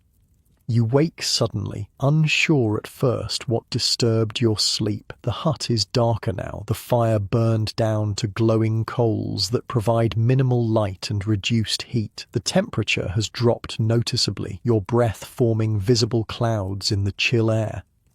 The father is already awake, moving with that middle night alertness that seems so strange to modern sensibilities. He kneels at the hearth, carefully exposing the coals, adding small pieces of kindling with practiced precision. The fire responds immediately, small flames appearing and growing steadily as he adds progressively larger pieces of wood.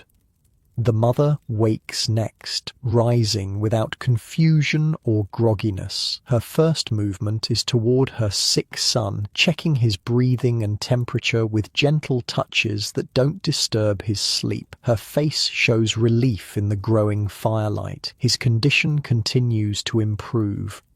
This middle night period has a different quality than day or evening. Hushed, intimate, existing in a space between worlds, the adults move with purpose but speak rarely, using gestures or single words when necessary. It's a time for essential tasks rather than conversation. The oldest daughter wakes now too, immediately alert and ready for her responsibilities. She checks her brother just as her mother did, then moves to help with fire maintenance, bringing wood from the indoor stack to her father. The teamwork is seamless, requiring no direction or discussion. As heat begins to build again from the revived fire, the father prepares to check outside conditions. He wraps additional layers around himself, covering all but his eyes against the dangerous cold of deep night. Winter nights could bring sudden weather changes, and regular monitoring was essential for safety planning. He opens the door just enough to slip through, minimizing heat loss from the hut. The brief glimpse of outside reveals a clear night, stars brilliant in the black sky, snow reflecting their faint light in crystalline patterns. The door closes quickly behind him, but the blast of frigid air lingers, a reminder of how thin the boundary is between survival and danger. The mother uses this middle night period to prepare for morning, setting out breakfast ingredients, checking water supplies, positioning items that will be needed at dawn. This efficient use of waking time reduced morning chaos and ensured essential tasks weren't forgotten in the day's rush.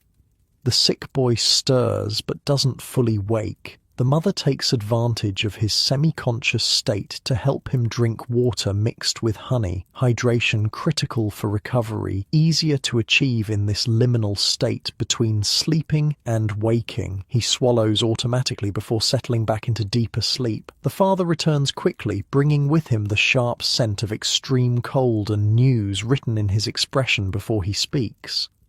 "The sky has that green tint," he says quietly to his wife. "Storm coming by tomorrow night." This simple observation carries significant weight. A green tint to the night sky often preceded major winter storms in this region, a prediction method based on generations of observation rather than meteorological instruments. The advance warning would trigger specific preparations throughout the village when daylight came.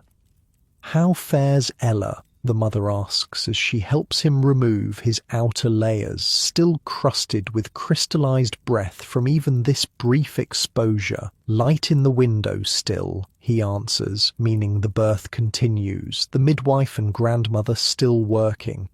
No news beyond that. But the continued activity suggests the mother at least still labours. In medieval childbirth, silence often signalled the worst outcomes. The middle night period continues with quiet efficiency. The fire built to proper strength, water containers checked for freezing, the sick boy given another dose of medicine, sleeping positions adjusted for maximum warmth conservation, each task small but significant in the complex system of winter survival. The father pauses in his work, head tilting slightly as he listens to something outside human hearing range. Winds changed, he notes after a moment, coming from the north now. This simple observation confirmed his storm prediction and added urgency to tomorrow's preparations. Northern winds brought the coldest weather and heaviest snow, potentially trapping the community for days if proper precautions weren't taken. The mother nods, understanding, mentally adjusting plans again. "We'll need more wood inside," she says, "and check the root storage before it hits." They continue discussing preparations in this practical, abbreviated manner. Not full sentences, but essential communication between partners who understand both the spoken and unspoken parts of each exchange. Their shared knowledge base makes elaborate explanation unnecessary. As the fire reaches proper strength and essential tasks are completed, the family prepares for second sleep. This transition happens just as smoothly as the waking did, bodies shifting back to rest mode, positions adjusted for optimal warmth, final checks of fire and sick child completed efficiently. The oldest daughter remains awake slightly longer, taking a turn at watching her brother while her parents return to sleep. This rotation of responsibility ensured someone remained alert to any changes in the boy's condition while allowing everyone some rest during the long night.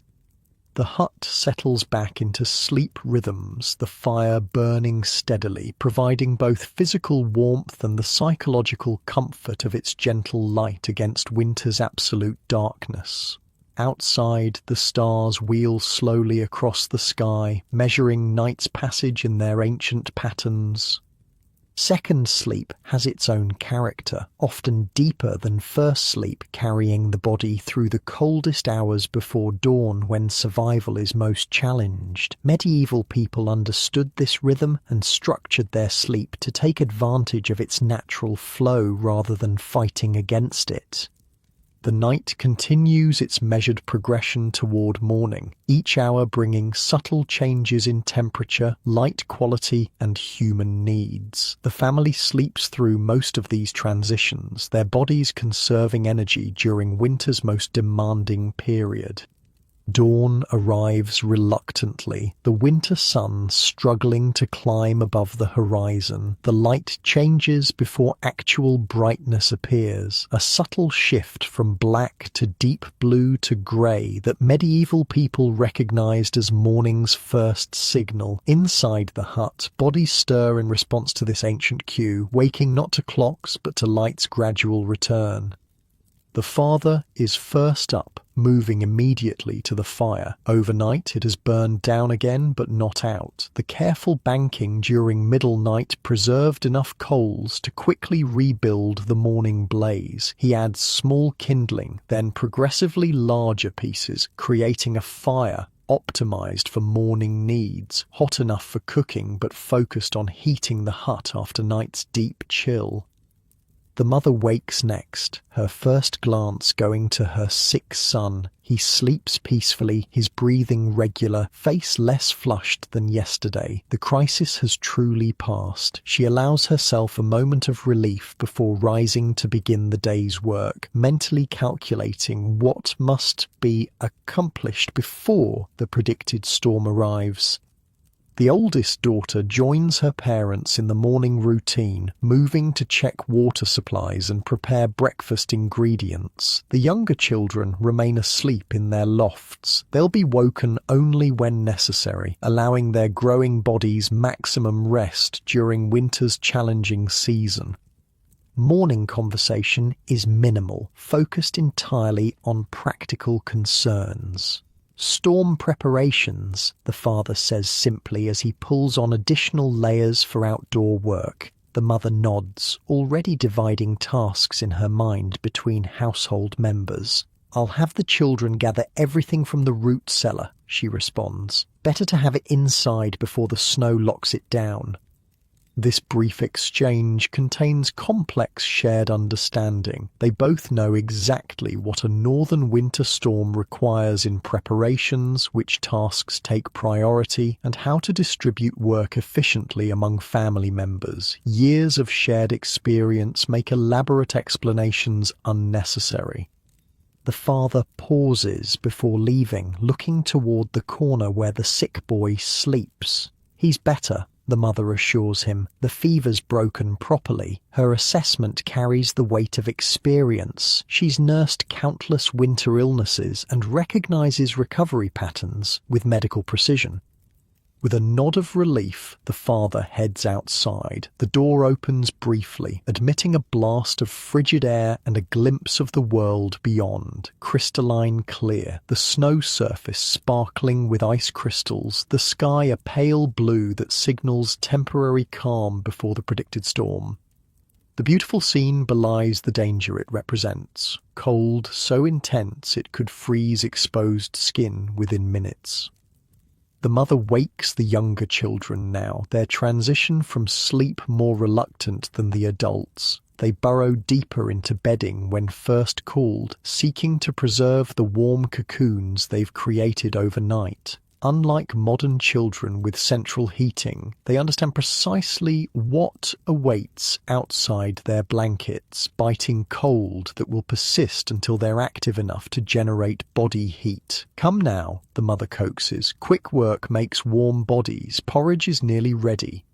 This practical encouragement works better than mere insistence. The children emerge gradually, immediately pulling on additional clothing before their feet ever touch the floor. They've learned from earliest ages that preserving body heat begins with this first transition from sleep to waking. Nothing like modern children who might run barefoot from warm beds across heated floors.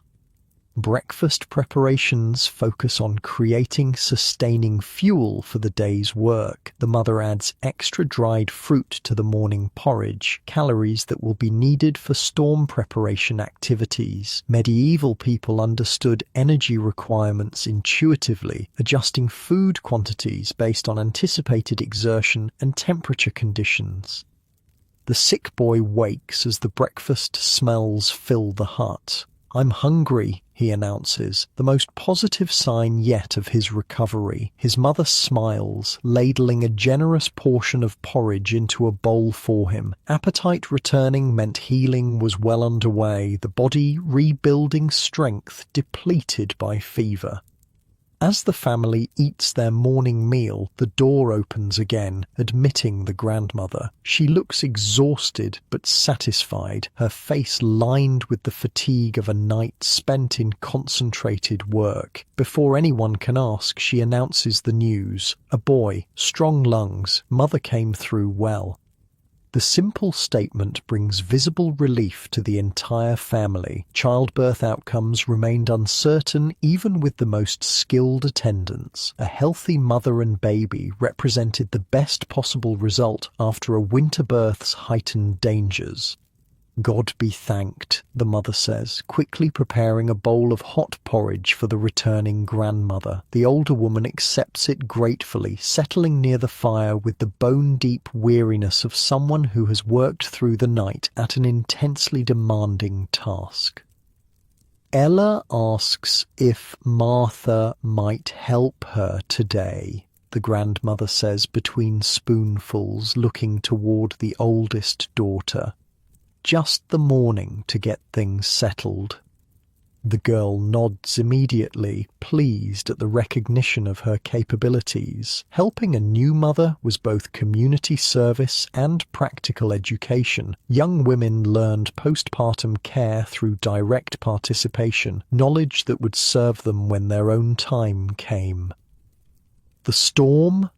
the father asks the grandmother, curious if she's observed the same signs he noted during the night.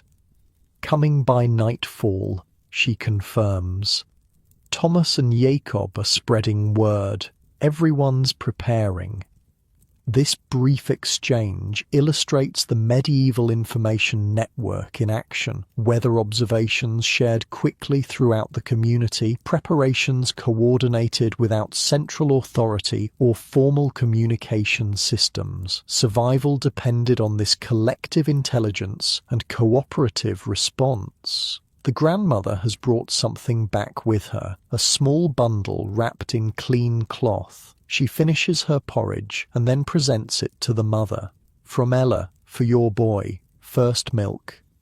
The mother accepts the package with evident gratitude, opening it to reveal a small container of colostrum, the nutrient-rich first milk produced after childbirth. Its medicinal properties were well understood in medieval times, particularly for treating respiratory illnesses. Sharing this precious substance represented significant sacrifice from the new mother, a gift of healing from one family to another. This will strengthen him quickly, the mother tells her sick son as she helps him drink the slightly yellow liquid. The boy makes a face at the unfamiliar taste but consumes it obediently, understanding its importance from his mother's tone and the careful way she handles the container. With breakfast completed, the day's storm preparations begin in earnest. The father has already departed for heavier outdoor work, bringing in maximum firewood, checking animal shelters, securing anything that might be damaged by heavy snow or wind. The remaining family divides indoor preparation tasks with practiced efficiency. The mother sends the younger children to the storage pit, a root cellar dug into the ground a short distance from the hut where vegetables, apples, and other preserves were kept at near freezing temperatures. Before a major storm, everything needed for several days would be brought inside, preventing dangerous trips outdoors if the weather turned truly severe. Take the large basket and bring all the turnips and remaining apples, she instructs, and check the cabbage pit as well. The children bundle up eagerly for this outdoor task. Despite the cold, any excuse to move actively was welcome after the confined stillness of winter nights. They depart in a swirl of energy, momentarily admitting another blast of frigid air as the door opens and closes. The grandmother has moved to check on the sick boy, her experienced hands testing his temperature and examining his eyes and tongue. The colostrum will help, she confirms, and he's fighting it well himself. Her medical assessment carries authority born from decades of observation and treatment.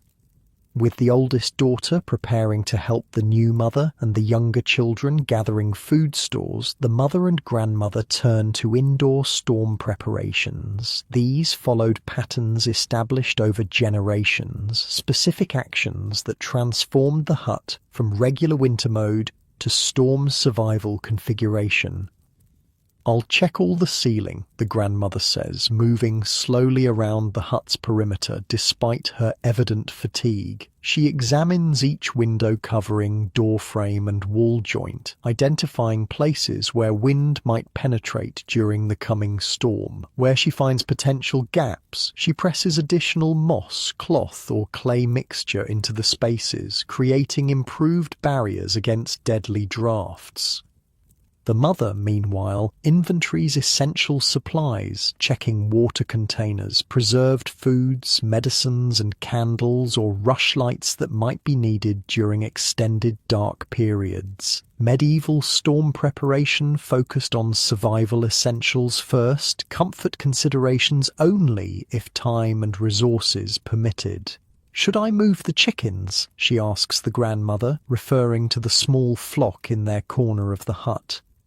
The older woman considers the weather signs she observed during her pre-dawn return. Yes, she decides, and bring the kindling inside to dry completely. We'll need quick fires if the temperature drops further.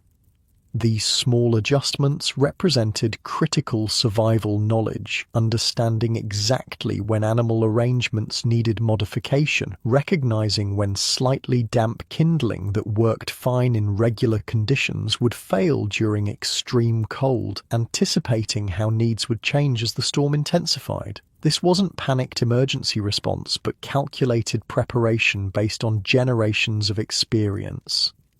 The door bursts open again as the children return, red-cheeked and energetic, with baskets full of vegetables from the storage pits. Their excitement suggests they've experienced something worth sharing. "There's a fox in the old oak," the youngest boy announces, setting down his burden of root vegetables. "We saw his tracks all around the tree and then up he went."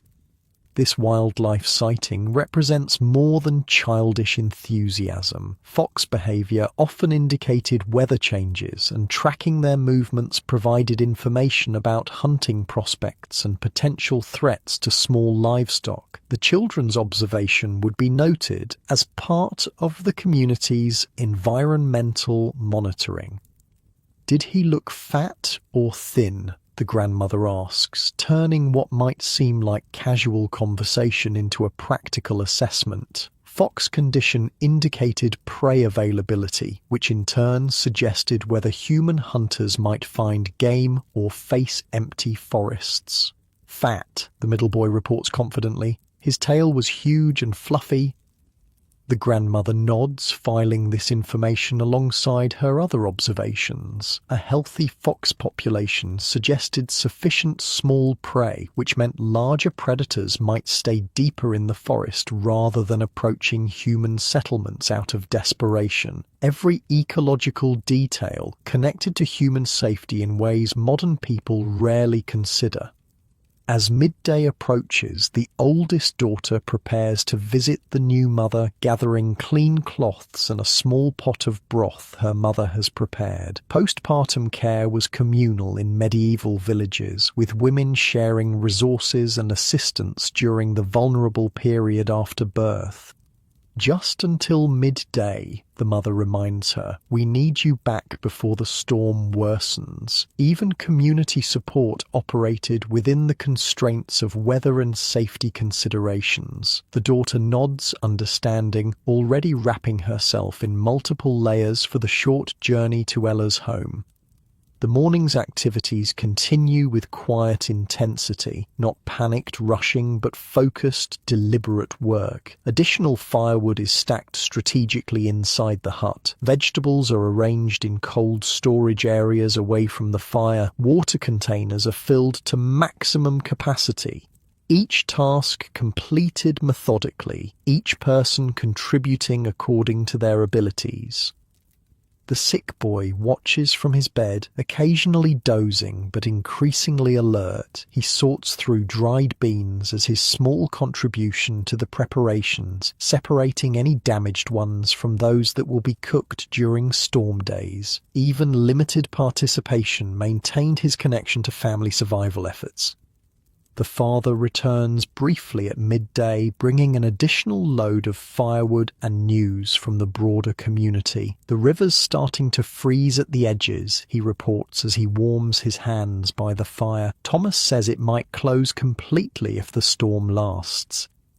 This seemingly simple observation carries significant implications that everyone present immediately understands. A frozen river meant no fishing, but potentially easier hunting on the far bank where deer sometimes congregated. It meant water would need to come from melted snow rather than flowing sources. It meant travel patterns would change as ice became either pathway or hazard, depending on its thickness.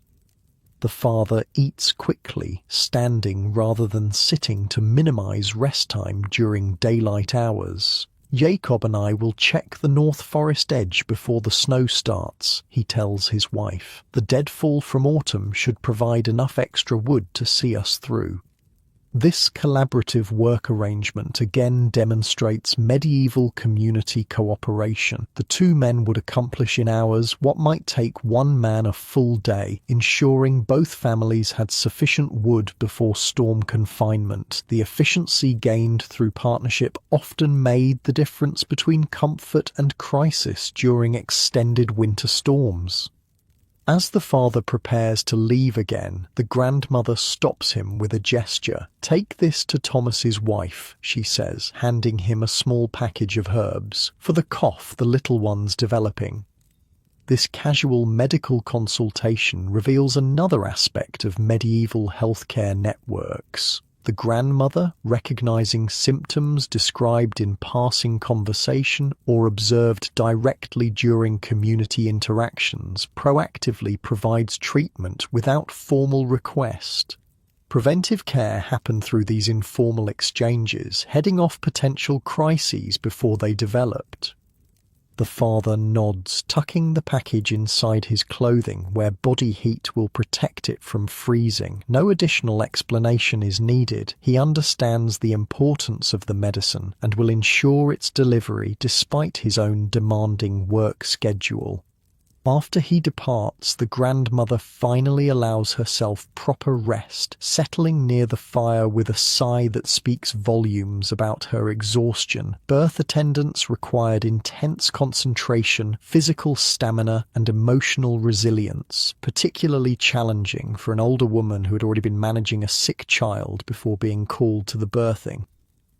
"Sleep a while," the mother tells her. "We have everything in hand." The gentle order acknowledges both the grandmother's need for recovery and her tendency to continue working despite fatigue. In the medieval household, care flowed in all directions, from young to old, as much as old to young, when circumstances required. The grandmother doesn't argue, a testament to her genuine exhaustion. She arranges herself on bedding near the fire, adjusting her position to benefit from maximum warmth while requiring minimum fuel. Even in rest, efficiency principles apply: body heat conservation, strategic positioning, minimal resource use. As afternoon progresses, subtle weather changes become apparent. The quality of light alters first, the clear blue sky gradually hazed with high, thin clouds that diffuse sunlight into a flatter, greyer illumination. The temperature begins dropping more noticeably, the cold acquiring a sharper edge that penetrates clothing more aggressively. The mother notes these changes and adjusts the day's plan accordingly. "We'll prepare everything for 3 days inside," she tells the children, increasing their previous estimates. Better to over-prepare than find themselves lacking essential supplies if the storm exceeds initial predictions. The youngest children are set to filling water containers with clean snow from areas away from paths or animal tracks. This task serves multiple purposes: creating emergency water supplies, burning excess energy before confinement, and teaching assessment skills as they learn to identify the cleanest snow sources. "Look for the white-blue snow," the mother instructs, "not the grey or yellow." This simple guidance contains sophisticated environmental literacy, understanding how snow color indicates purity, recognizing contamination signs, and identifying optimal collection areas.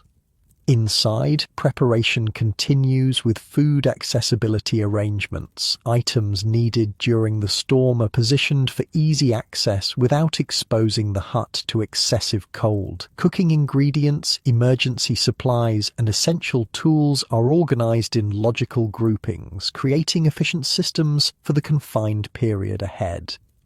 The sick boy has been moved slightly closer to the fire as the temperature drops. His recovery continues steadily, but he remains vulnerable to chills that could trigger relapse. The grandmother, awake again after a brief but deep sleep, prepares a preventive tea with ingredients selected specifically for respiratory support and immune strengthening.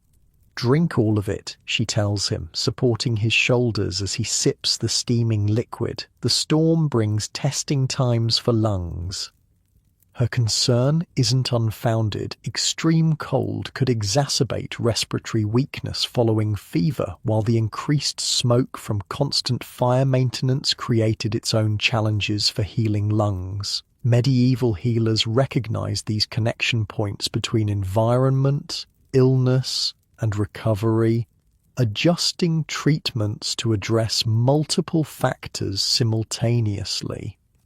The oldest daughter returns from helping the new mother and baby, bringing news that spreads visible relief through the household. "Ella's milk has come in well," she reports. "The baby nurses strongly." These simple observations represent critical survival information. Strong nursing meant the newborn would likely thrive despite being born in winter's most challenging season. Good milk production indicated the mother's health remained stable, reducing risk of complications that could leave the baby motherless, often a death sentence in medieval conditions. The grandmother nods approval at this report, her own medical assessment confirmed by the girl's observations. The knowledge transfer is evident. The oldest daughter is learning to recognize the same health indicators that experienced midwives use, building her practical medical education through direct participation. As true afternoon fades toward evening, the first physical signs of the approaching storm appear. Occasional gusts of wind shake the thatch. Small snow particles begin drifting from the increasingly grey sky, and the temperature drops more rapidly. The father and Jacob return, bringing the last loads of firewood before outdoor work becomes dangerous. "Time to settle in," the father announces, surveying the completed preparations with satisfaction. The firewood is stacked strategically, different sizes and types organized for specific uses. The food supplies are arranged for accessibility, water containers full, and animal areas prepared for extended confinement. The family has transformed their dwelling from regular winter mode to storm survival configuration. The mother serves an early evening meal, slightly larger portions than usual to fuel bodies that will need extra energy for heat generation during the coldest hours ahead. The stew contains more meat than typical, protein that will support sustained warmth production throughout the night.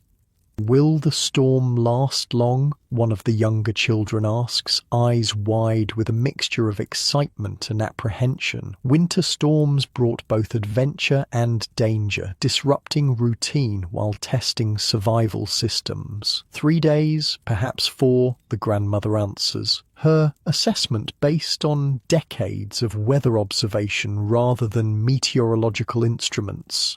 "We'll know its pattern by morning." As the family eats, the wind increases noticeably, no longer occasional gusts, but a steady pressure against the hut's walls. The sound changes too, the distinctive moan of winter storm winds, finding every gap and corner of the structure. Temperature drops more rapidly as frigid air from northern regions advances in earnest. "The animals," the mother says, and the father nods understanding. They've been waiting for the storm's clear arrival before bringing additional livestock inside. The protection of valuable animals would now take priority, with meat sources like pigs or milk producers like goats given indoor shelter, despite the space limitations and odor challenges. The father rises, wrapping himself thoroughly before facing the increasingly hostile conditions outside. "I'll bring the milking goat and 2 sheep, he says. "Thomas will take the others." This cooperative livestock management represents another aspect of medieval community resilience. Rather than each family struggling to protect all their animals, they distributed the sheltering responsibility based on available space and structural strength. Some households took more animals, others contributed fodder or later labor in return, a complex exchange system that maximized survival chances for both humans and valuable livestock.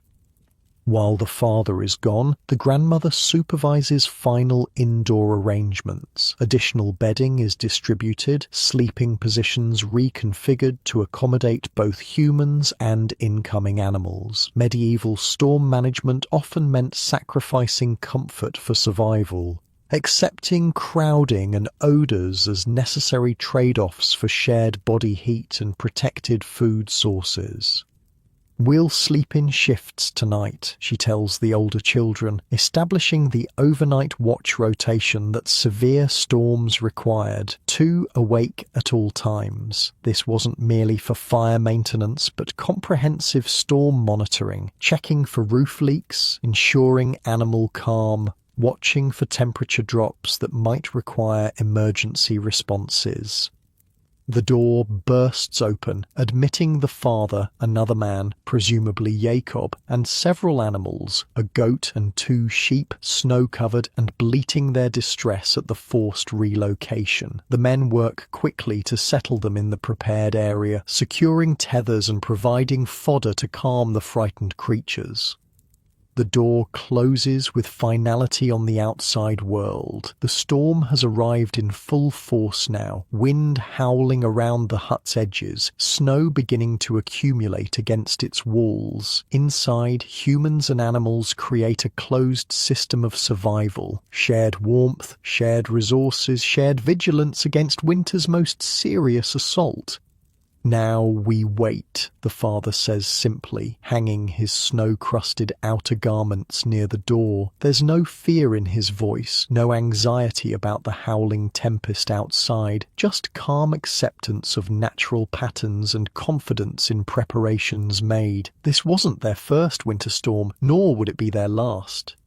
The hut settles into storm mode, a different rhythm than regular winter days. Bodies position themselves strategically around the central fire, the animals grow calmer in their corner, and the howling wind becomes background noise rather than cause for alarm. Inside this humble structure, medieval ingenuity has created a survival capsule against conditions that would kill an unprotected human within hours.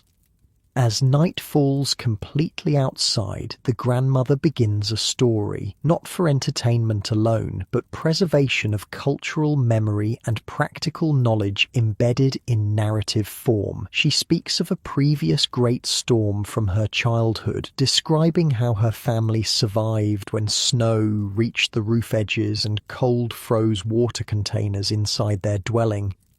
The story contains practical advice wrapped in engaging narrative: when to conserve fuel versus when to build up fires, how to recognize and prevent frostbite, methods for keeping water liquid during extreme cold. The children listen with rapt attention, absorbing survival information that might save their lives in future winters.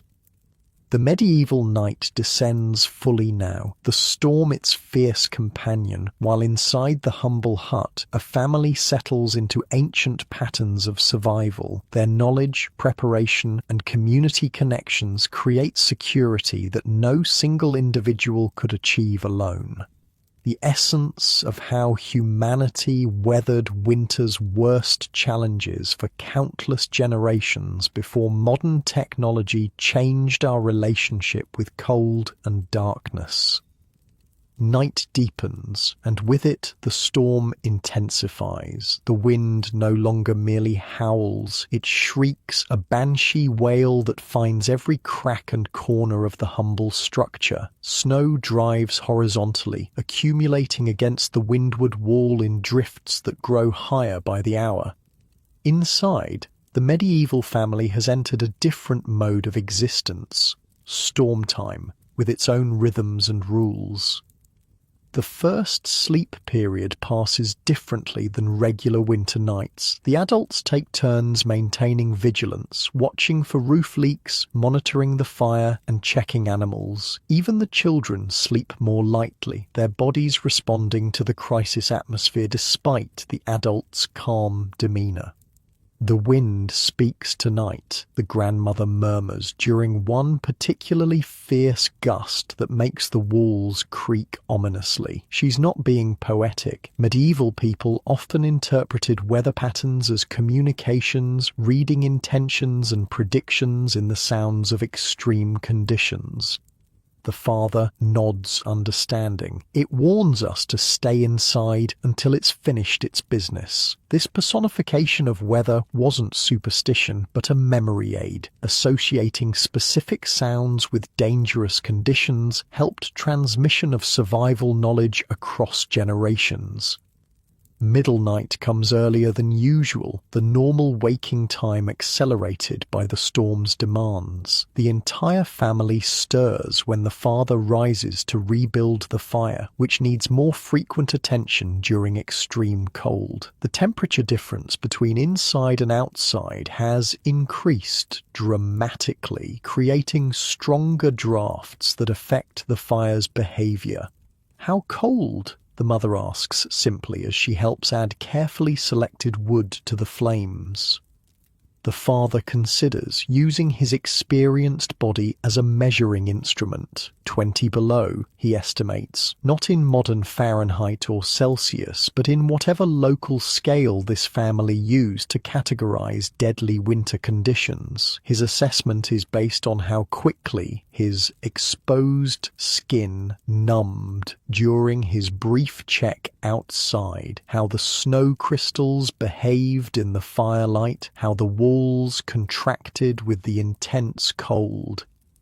This temperature reading carries immediate practical implications. Water containers are moved closer to the fire, animal bedding is checked for freezing, and sleeping arrangements shift to maximize shared body heat. Medieval people didn't need thermometers to respond appropriately to temperature changes. Their survival-focused observation skills provided accurate enough information for necessary adjustments.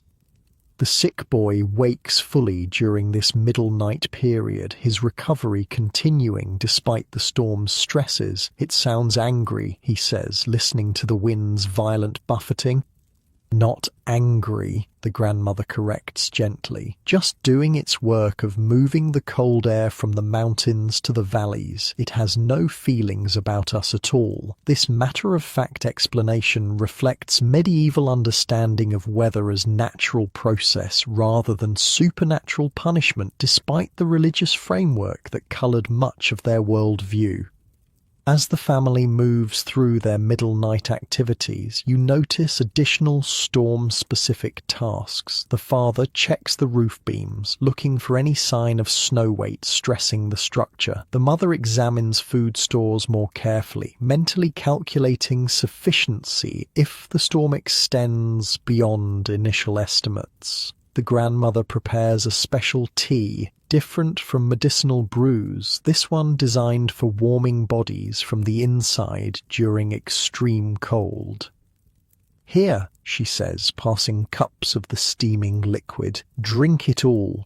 The beverage is dark and fragrant, containing dried berries, pine needles, and something with a slightly spicy quality, perhaps wild ginger or a similar stimulating root. Medieval winter beverages often combined hydration with internal warming properties, supporting the body's heat generation during extreme conditions. The animals in their corner require attention too. The goat and sheep have settled but need reassurance during particularly violent wind gusts. The chickens huddle together, their usual night behavior exaggerated by the storm conditions. Even the smallest children understand their role in the situation, speaking softly near the animals, moving gradually rather than suddenly, maintaining the calm atmosphere that keeps both humans and livestock from panic responses that waste precious energy. "Will the roof hold?" one of the middle children asks, eyeing the thatch above as it shifts slightly with a powerful gust. "It's held through worse," the father answers matter-of-factly. "The old oak breaks the worst of the north wind." His confidence isn't bravado, but experience. This family has weathered many winter storms in this dwelling, gradually improving its construction with lessons learned from each survival challenge. The grandmother has moved to sit beside the sick boy, checking his breathing and temperature with practiced hands. "The storm air is good for your lungs," she tells him, surprising you with this counterintuitive statement. She explains further, "The cold drives out the heat sickness if we keep you warm enough outside while the cool air touches only your face." This sophisticated understanding of fever management reflects medieval medical knowledge that was more effective than modern people often assume. The gradient between heated interior air and cold breathing air created conditions that reduced fever while supporting respiratory recovery, a technique rediscovered by modern medicine for certain conditions. As middle night activities conclude, the family prepares for second sleep, the deeper rest period that would carry them through until dawn. Sleeping positions have changed from regular winter arrangements, bodies clustered in more intimate groupings to share warmth. Privacy concerns diminished during survival situations, with practical needs taking precedence over modern sensibilities about personal space. "Sleep now," the father tells the children. "The storm speaks, but it cannot reach us here." His reassurance carries conviction born from experience. The family's preparations have created genuine security despite the frightening sounds outside. The second sleep period passes with the storm's peak intensity occurring sometime in the deepest hours of night. The sounds are tremendous: wind shrieking through the forest, occasional cracks of breaking branches, the continuous hiss of driving snow against the walls. Yet inside, the family sleeps with reasonable comfort, their physical and psychological preparations creating a buffer against winter's worst assault. Dawn arrives without visible sunlight. The storm has created a grey world where time becomes ambiguous. The family wakes to a changed acoustic environment. The wind has shifted from violent gusts to a steady, powerful flow, suggesting the storm has settled into its middle phase. The sound of snow against the walls has softened as accumulation creates insulating barriers around the structure's base. "How deep?" the mother asks as the father returns from his brief door check, not venturing outside but simply assessing conditions from the threshold. "Halfway up the wall on the north side," he reports, "still coming down steady." This significant accumulation would have implications for the days ahead. Exit paths would need clearing, roof weight would require monitoring, and community members might need assistance if their preparations proved insufficient. Breakfast preparation follows storm protocols rather than regular winter patterns. The fire is built stronger, food portions are slightly larger to support increased calorie needs during extreme cold, and preparation focuses on dishes that provide sustained energy through slow digestion. The porridge contains more fat today, rendered animal fat stored from autumn butchering, now providing crucial calories for temperature maintenance.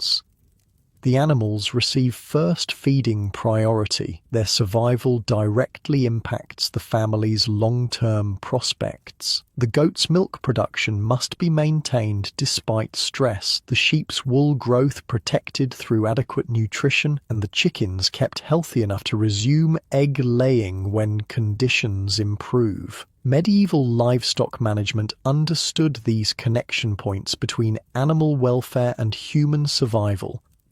"Thomas's roof might need checking after this passes," the father mentions as the family eats. "That west corner never did get properly repaired after last year's storm." This concern for neighbours wasn't merely altruistic. Community survival required mutual support and preemptive problem-solving.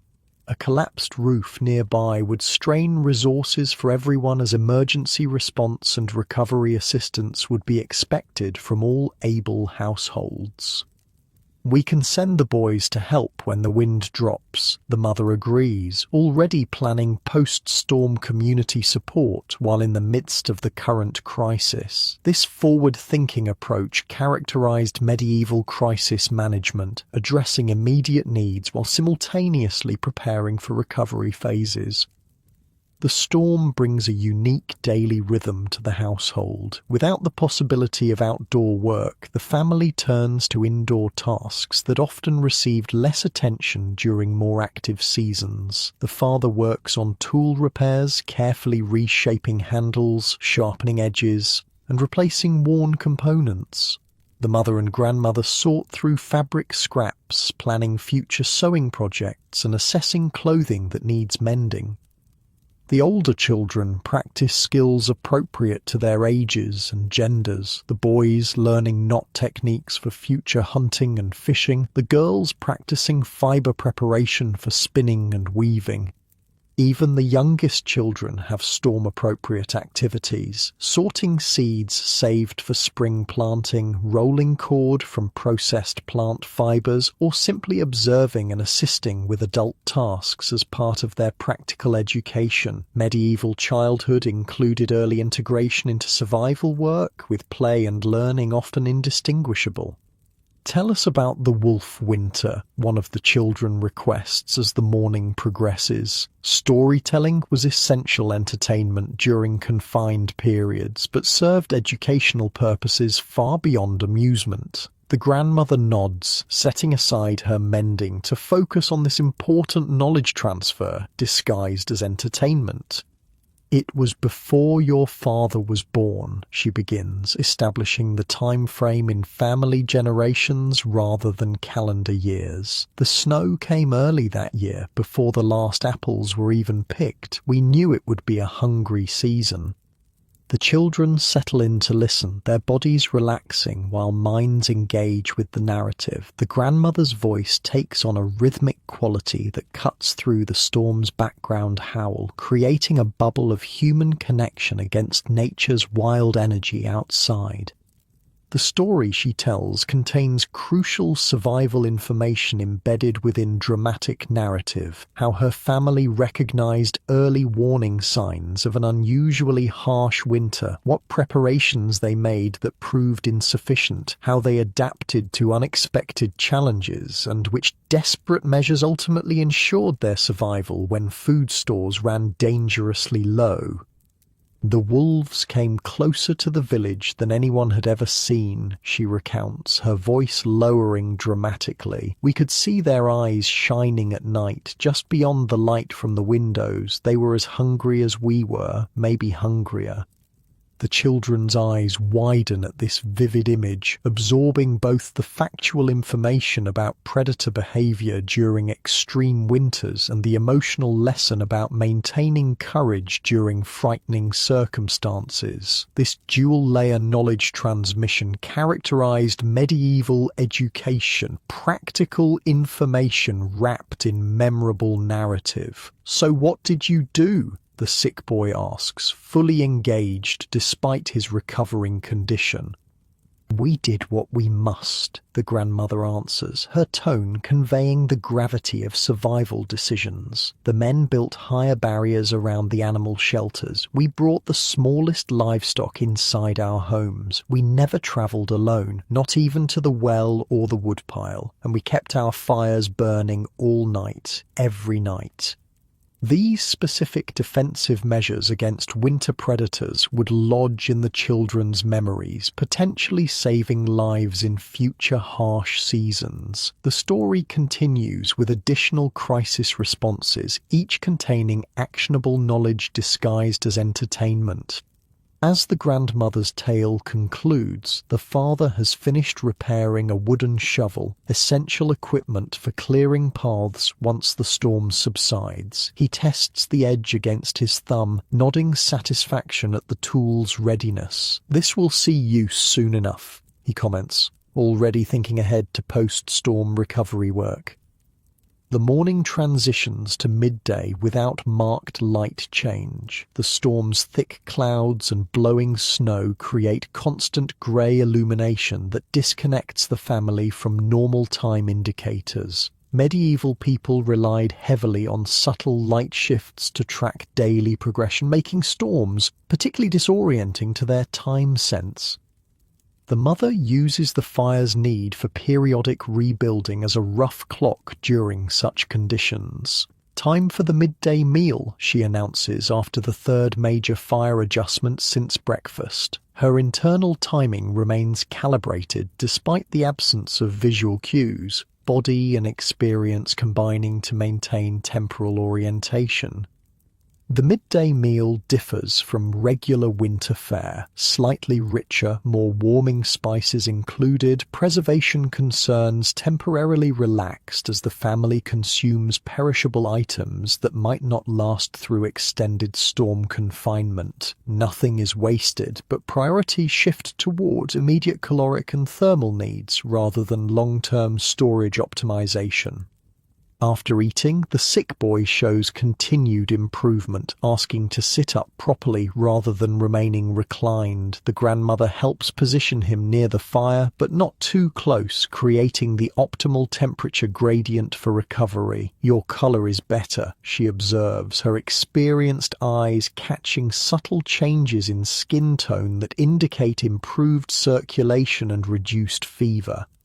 The afternoon brings a temporary intensification of the storm. Wind strength increases again, and snow drives more violently against the walls. The sound changes from steady background noise to aggressive assault, drawing everyone's attention momentarily from their indoor tasks.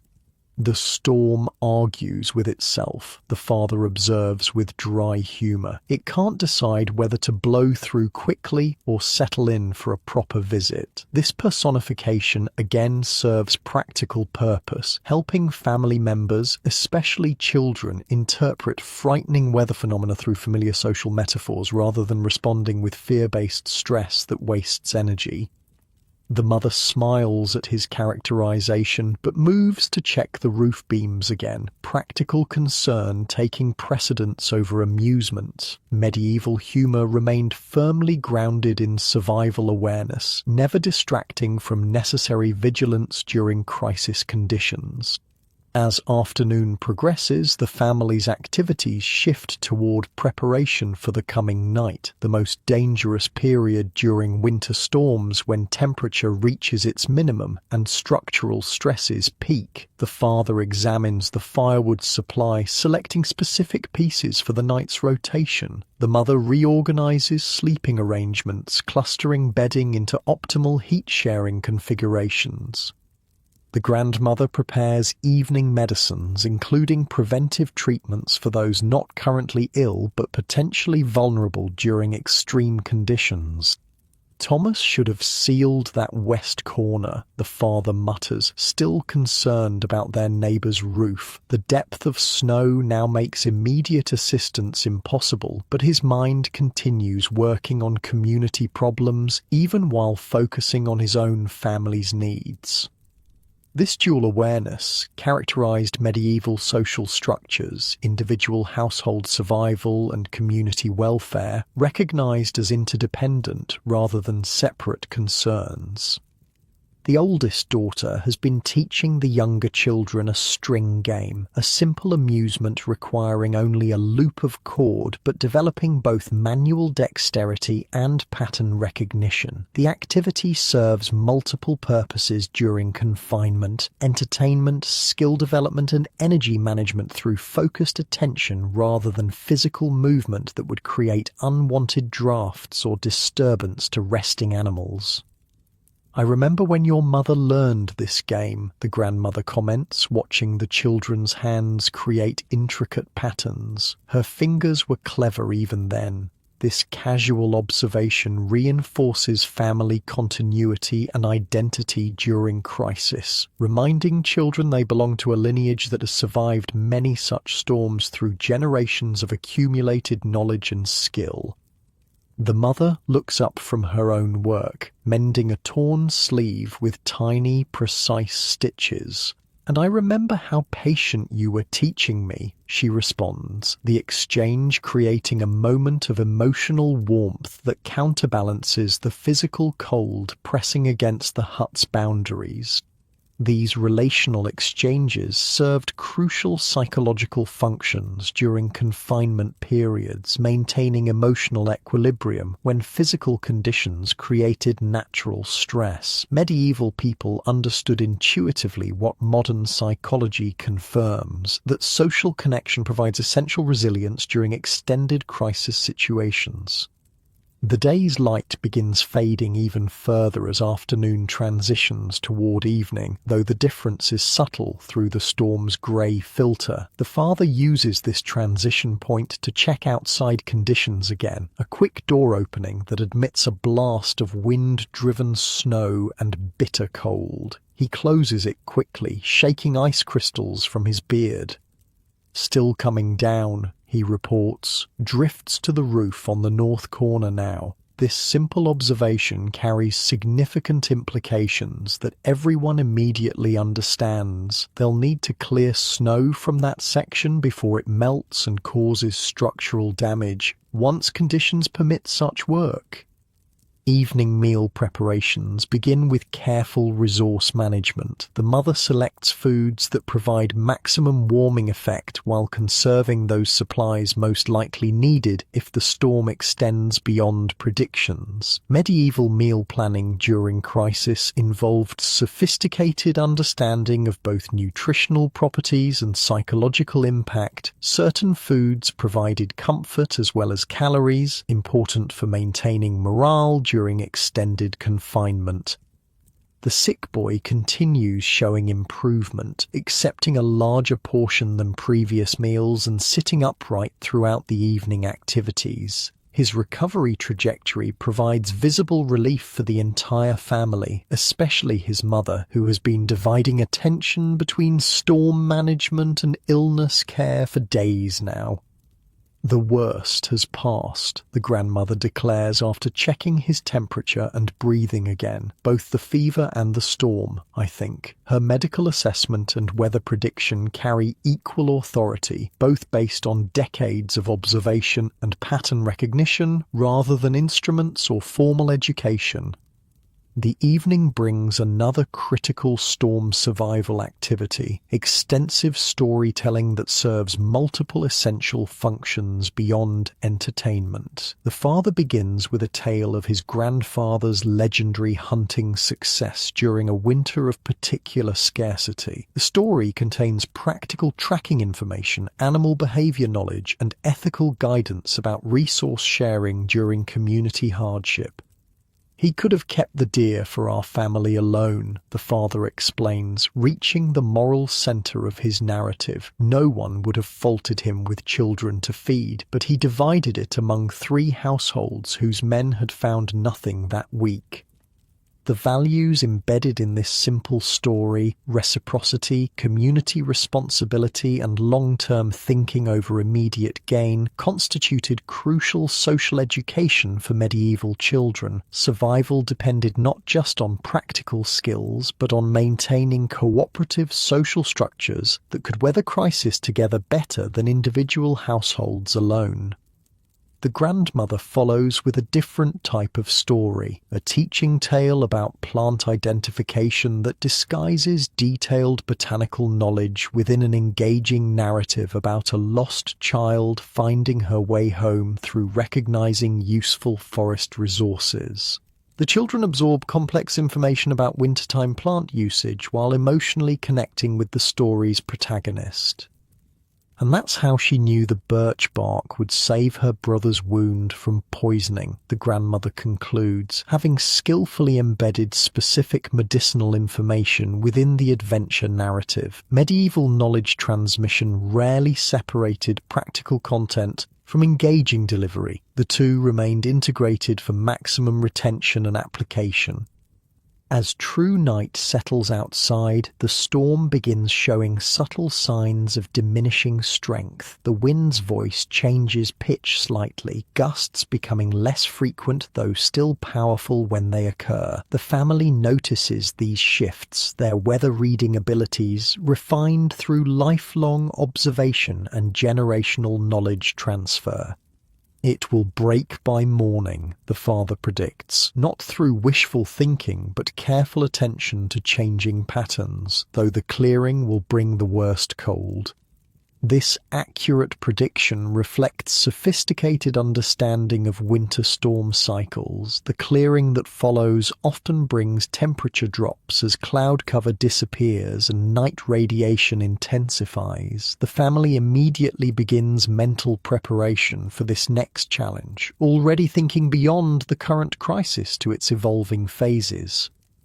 Night preparations now focus on the expected temperature drop rather than continued storm management. The fire is built to maximum safe size, water containers positioned to prevent freezing, and sleeping arrangements clustered even more tightly for optimum heat sharing.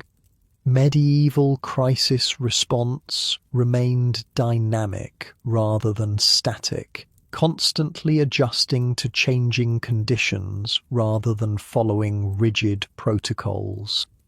The evening concludes with a final critical storm survival ritual, gratitude expression. The father speaks simple words of thankfulness for the hut's continued integrity, the adequate fire resources, the animals' calm adaptation to indoor confinement, and the sick boy's improving condition. This wasn't merely religious observance, but psychological technology, focusing attention on resources present rather than hardships endured, thereby supporting continued resilience.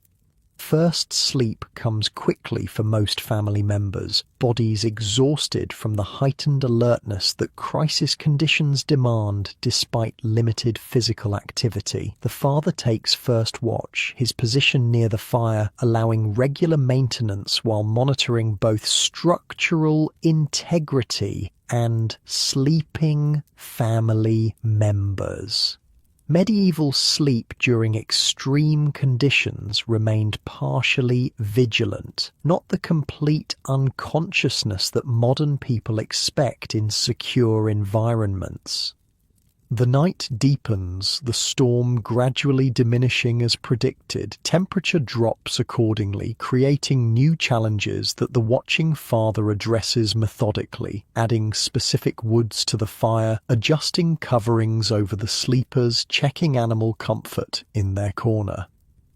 Each small action represents generations of accumulated knowledge about extreme winter survival, preserved through practical transmission rather than written documentation.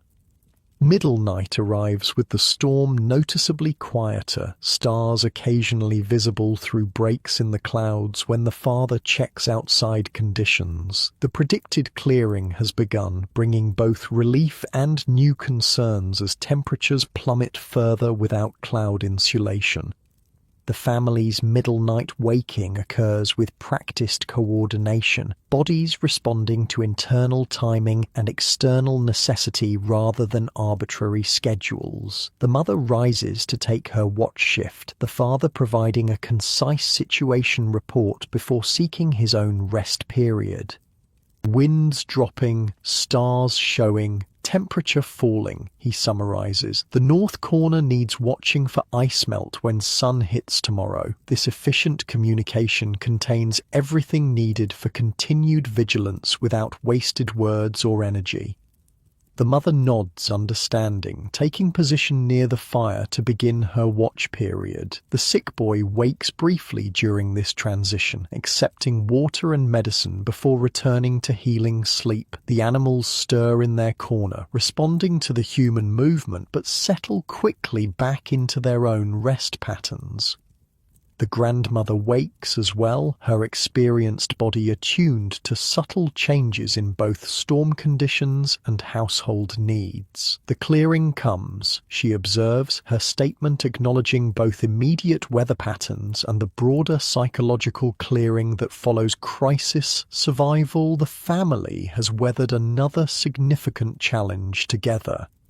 Yes, the mother agrees simply, and then the rebuilding begins. Her mind already turns toward recovery activities, path clearing, structural repairs, community assistance, and resource replenishment. Medieval crisis response included this forward momentum, never allowing relief to become complacency before the next necessary phase of survival work.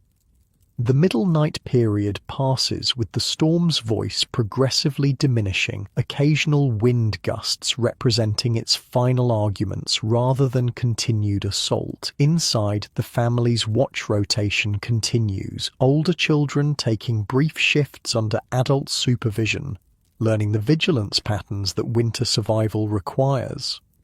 Second sleep carries the family through the storm's final hours, bodies resting deeply now that the immediate crisis has passed, while minds begin processing the experience into memory and learning. Medieval psychology understood this integration phase intuitively. The importance of rest following intensity, allowing experiences to settle into useful knowledge rather than traumatic memory. Dawn approaches with dramatic transformation outside. The storm has passed completely, leaving behind a world altered by its passage. Stars fade as eastern light grows, revealing the storm's effects. Massive drifts reshaping the landscape, trees bowed under snow weight, familiar paths completely obliterated by the uniform white blanket.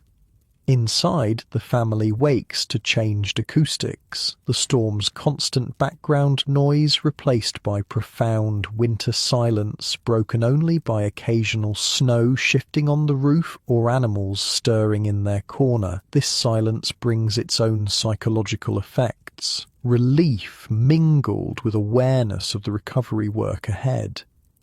"And so we begin again," the father says simply as he rises to face the post-storm day. The family nods understanding, each member already mentally preparing for their role in the complex process of returning to normal winter functioning after extreme conditions. The medieval cycle continues. Crisis faced, survival achieved, recovery begun, knowledge gained, community maintained. Each storm experienced becomes part of the family's resilience foundation, strengthening their capacity to face whatever winter brings next. Their humble hut with its sophisticated survival systems. And as morning light gradually illuminates the transformed world outside, the family moves with quiet confidence into the next phase of their winter journey, shaped by the storm but not defined by it, challenged but not broken, their generations of knowledge having carried them through once again. Morning after the storm brings a world transformed, blindingly bright as sunlight reflects off pristine snow, unnaturally quiet after the wind's constant howl, and bitterly cold in the way only post-storm clarity allows. The temperature has plummeted further with cloud cover gone, creating that particular kind of cold that seems to crystallize the air itself. The father opens the door fully for the first time in 2 days, revealing a landscape barely recognizable. Snow has sculpted the world into new forms. Familiar paths vanished, outbuildings half buried, trees transformed into strange white sculptures. Most striking is the silence, that peculiar hush that follows major storms where sound itself seems frozen. "Oh, well then," he says simply, surveying what awaits. "We have work." His matter-of-fact acceptance of the massive recovery effort ahead reflects medieval resilience, acknowledging challenges without magnifying them through complaint or drama. The mother joins him at the doorway, her breath clouding instantly in the intense cold. Thomas's roof first, she decides, prioritizing community needs even before their own path clearing. The concern about their neighbor's vulnerable roof structure has remained throughout the storm confinement. This immediate focus on helping others wasn't sentimentality but practical survival strategy. Medieval communities functioned as interdependent systems. One household's crisis affected everyone's security. A collapsed roof nearby would strain resources for all, as the affected family would need emergency shelter, assistance rebuilding, and support for any injured members. The oldest son, already bundled for outdoor work, steps into the doorway beside his parents. At perhaps 14, he's achieved the physical capability for critical winter work while still developing the judgment that experience brings. "I'll check the path to Thomas's," he offers, eager to prove his worth in post-crisis recovery. The father nods approval but adds essential guidance. Test each step with the pole first. The drifts hide holes. This casual safety instruction reflects medieval risk management, acknowledging dangers without avoiding necessary work, teaching assessment skills rather than imposing rigid rules. The boy takes a long wooden pole and moves carefully into the snow landscape, each step preceded by probing to check depth and stability. This wasn't overly cautious behavior, but essential technique. Post-storm drifts could conceal abandoned wells, half-buried structures, or livestock that hadn't survived. One careless step could mean a broken leg, potentially fatal during recovery periods when medical resources were stretched thin. Inside, the hut begins transitioning from storm confinement to recovery mode. The grandmother supervises internal reorganization while the mother prepares to join outdoor work. The sick boy, significantly improved but not yet ready for cold exposure, watches from his bed with evident frustration at his limited participation. "I should help," he protests, attempting to rise. The grandmother places a firm hand on his shoulder, keeping him reclined. "You help by healing completely," she tells him with the practical wisdom of someone who has seen partial recoveries lead to dangerous relapses. "Another day inside means you'll work twice as strong tomorrow."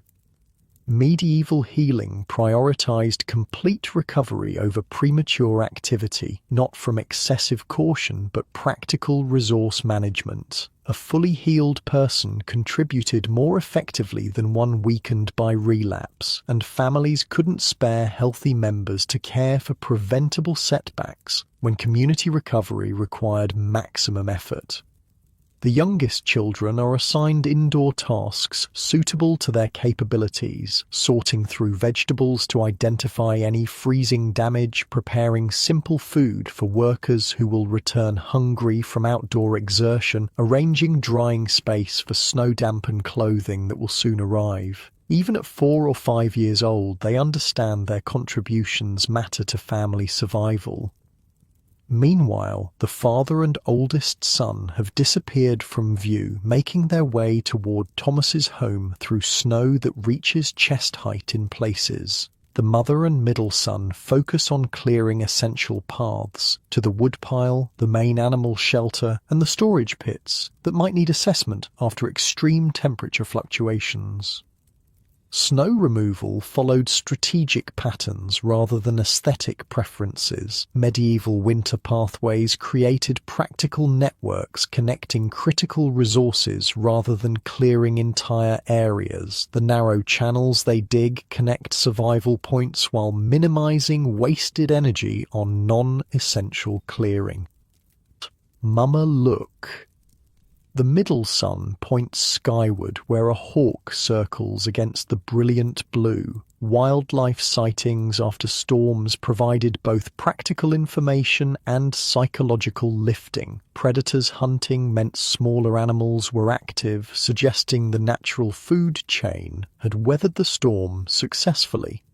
The mother pauses in her digging to observe the bird's flight pattern. "Good hunting for him today," she comments. "The mice will be moving under the snow." This casual observation contains sophisticated ecological understanding, how snow insulation creates active subneven zones where small mammals continue moving, and how predators adapt hunting techniques to these hidden but detectable pathways.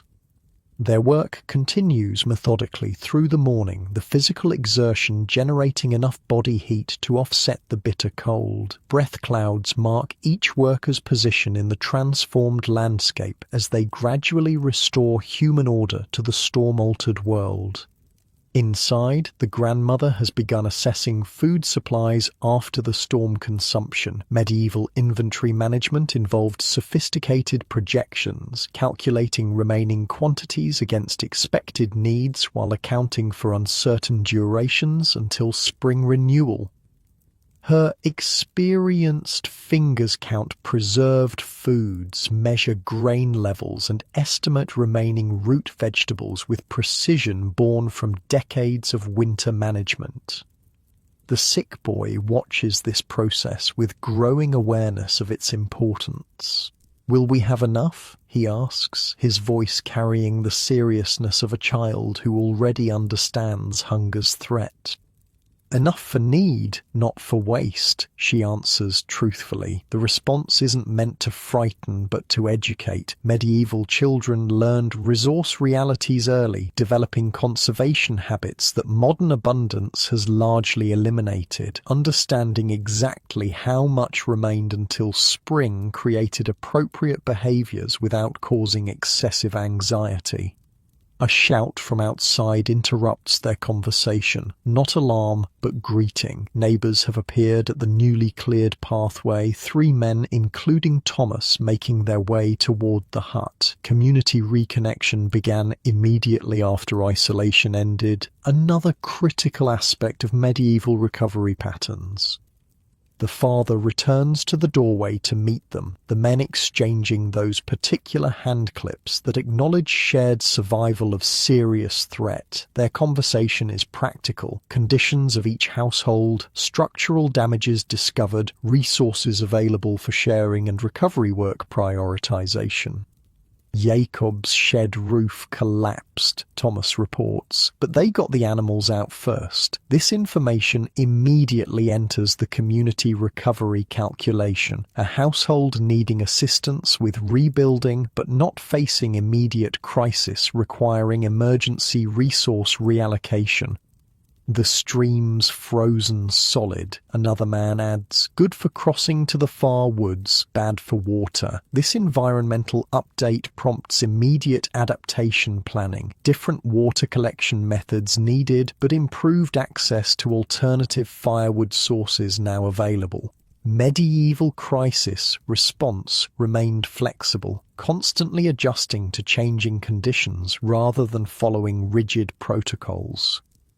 The morning's work has created enough basic functionality for the next critical recovery phase: community assessment and resource balancing. Representatives from each household will gather at midday in the village centre to report status, identify priority needs, and coordinate assistance efforts. This wasn't formal governance, but practical self-organisation that medieval communities developed through experience with recurring crisis cycles. We'll bring the bread we saved, the mother decides, selecting their contribution to the community gathering. The loaves had been deliberately set aside during storm preparations, not needed for family survival, but valuable for community recovery efforts. Such resource management reflected sophisticated planning that balanced household security with communal resilience. As midday approaches, the mother prepares to attend the village gathering, while the father continues essential clearing work. This division of responsibility wasn't gender-based tradition, but practical allocation of capabilities. Her knowledge of household inventory made her better suited for resource discussions, while his physical strength was needed for continued snow clearing before temperatures might rise and make the work harder. The grandmother prepares the contribution bread, wrapping it carefully to preserve warmth that will be welcome at the outdoor gathering. Medieval food sharing during crisis wasn't merely symbolic, but practical nutrition delivery. Hot bread provided immediate energy for those who might have faced more severe shortages during isolation. Take word of Ella and the baby, she reminds the mother. New life after storm brings hope. This seemingly sentimental observation actually served crucial community psychological function, balancing crisis impact with positive developments that maintained collective emotional resilience. The mother nods, wrapping herself in multiple layers before venturing to the gathering. Medieval winter clothing focused on strategic layering rather than single heavy garments, allowing adaptation to exertion levels, temperature changes, and moisture management during varying activities.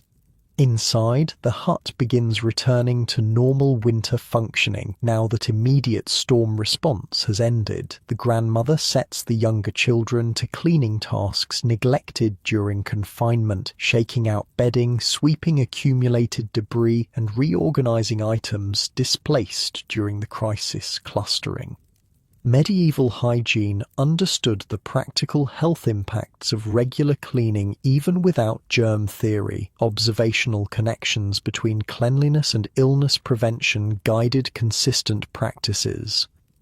The sick boy has improved enough to sit properly at the table, helping sort and repair small items damaged during the storm. His hands move slowly but with growing strength as he fixes a wooden spoon with a cracked handle, carefully binding it with sinew soaked to softness. Contributing even in limited ways during recovery built psychological resilience while developing practical skills. Medieval healing included purposeful activity properly scaled to recovery stages. The binding must be tight while the sinew dries, the grandmother instructs, supervising his technique. Then it grows stronger than the wood itself. This simple repair lesson contains sophisticated material knowledge, how collagen fibers contract during drying, creating tension bonds often stronger than the original materials. Medieval technology understanding emerged through such practical applications rather than theoretical education. Outside, recovery work continues as the father and sons clear essential pathways between structures. The snow they remove isn't discarded randomly but strategically placed to create windbreaks, additional insulation against north-facing walls, or packed into barrel-filling snowbanks that will provide water as they gradually melt. Nothing was wasted in medieval resource systems. Even excess snow became useful when properly managed.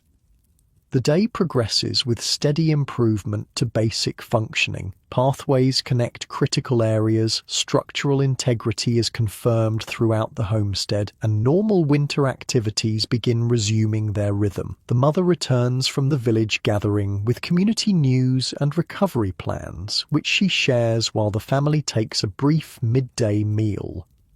3 families need roof repairs before the next snow, she reports between bites of reheated stew. The men will rotate help tomorrow, starting with Jacob's shed. This cooperative labor system emerged naturally in medieval communities where specialized skills and tools might be limited, but collective effort could accomplish what individual households couldn't manage alone. And Ella? The grandmother asks, her concern for the new mother and infant evident. Doing well, the baby feeds strongly. The mother smiles, sharing this positive news that brightens the recovery atmosphere. New life successfully navigating crisis represented hope in tangible form, evidence that the community's future continued despite winter's challenges.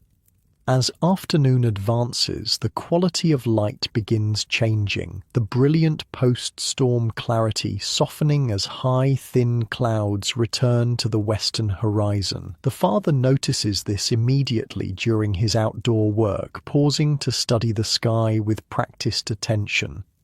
Weather shifts again by tomorrow, he predicts, reading subtle atmospheric signals invisible to untrained observers. This continuous monitoring reflected medieval weather awareness, never assuming stability but constantly watching for changes that would affect work planning and resource management. Inside, the grandmother has begun preparation for evening activities focused on recovery support. Extra food is prepared for family members who have expended significant energy in outdoor work. Medicinal teas steep for treating inevitable minor injuries from the day's heavy labor. Repair materials are organized for mending tools stressed during intensive use.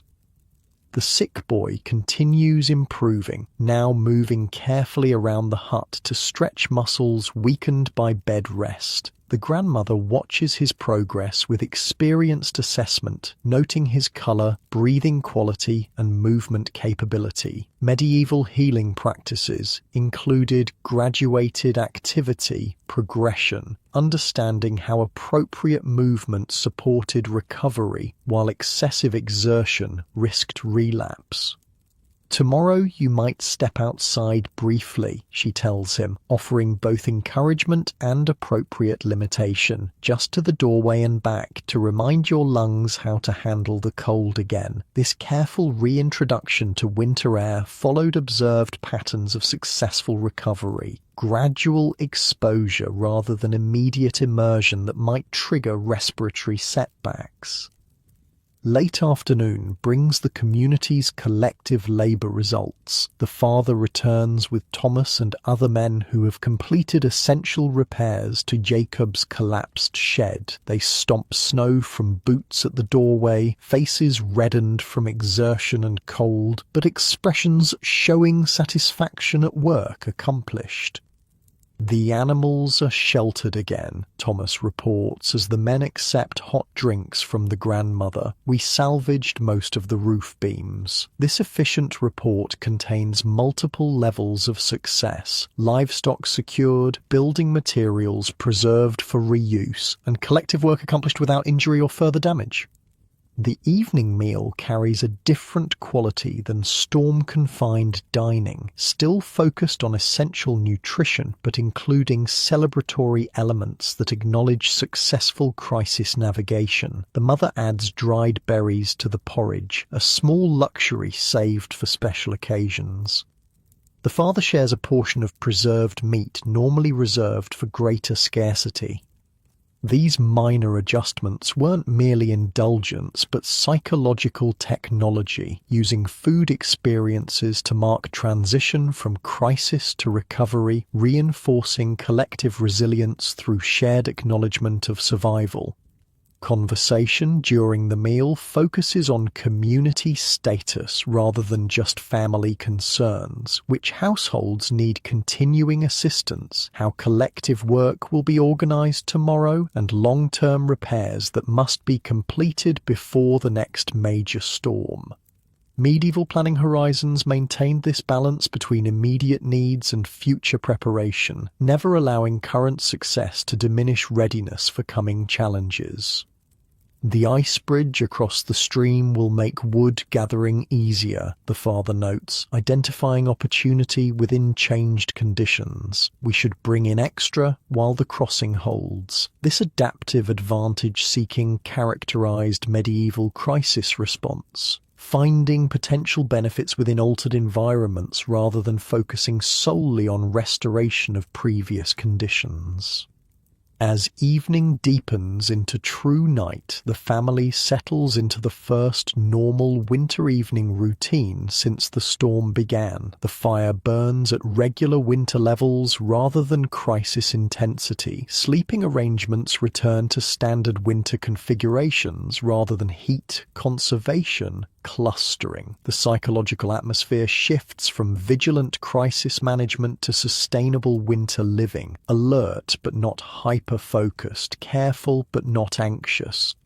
The grandmother begins a different kind of story than the crisis night tales, this one about spring planting from her childhood, describing seed varieties lost to time and growing methods specific to their region. The narrative serves multiple purposes: entertainment certainly, but also knowledge preservation, seasonal anticipation building, and subtle reminder that winter always eventually yields to renewal.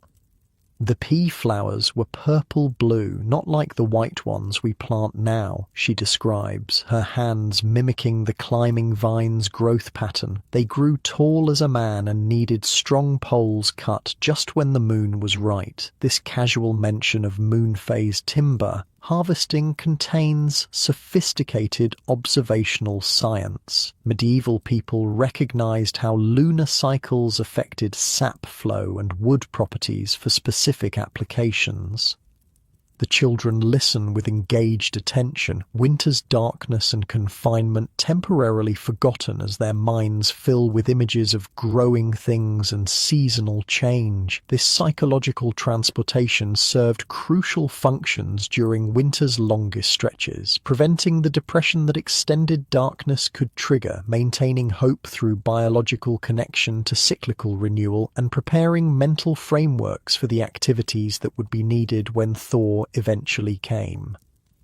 Night fully arrives, stars brilliant in the post-storm clarity, temperature plummeting further as radiation cooling intensifies without cloud insulation. Inside, the family prepares for the first normal winter night sleep cycle since the storm's interruption. The fire is banked properly for standard winter duration, rather than crisis maintenance. Water is positioned to prevent freezing without requiring middle-night attention.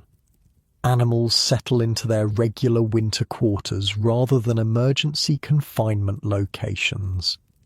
The sick boy receives his final medicine of the day, his grandmother's experienced hands recognizing the transition from acute treatment to recovery support. 2 more days of the strong brew, then back to preventive tea, she decides, adjusting treatment as healing progresses.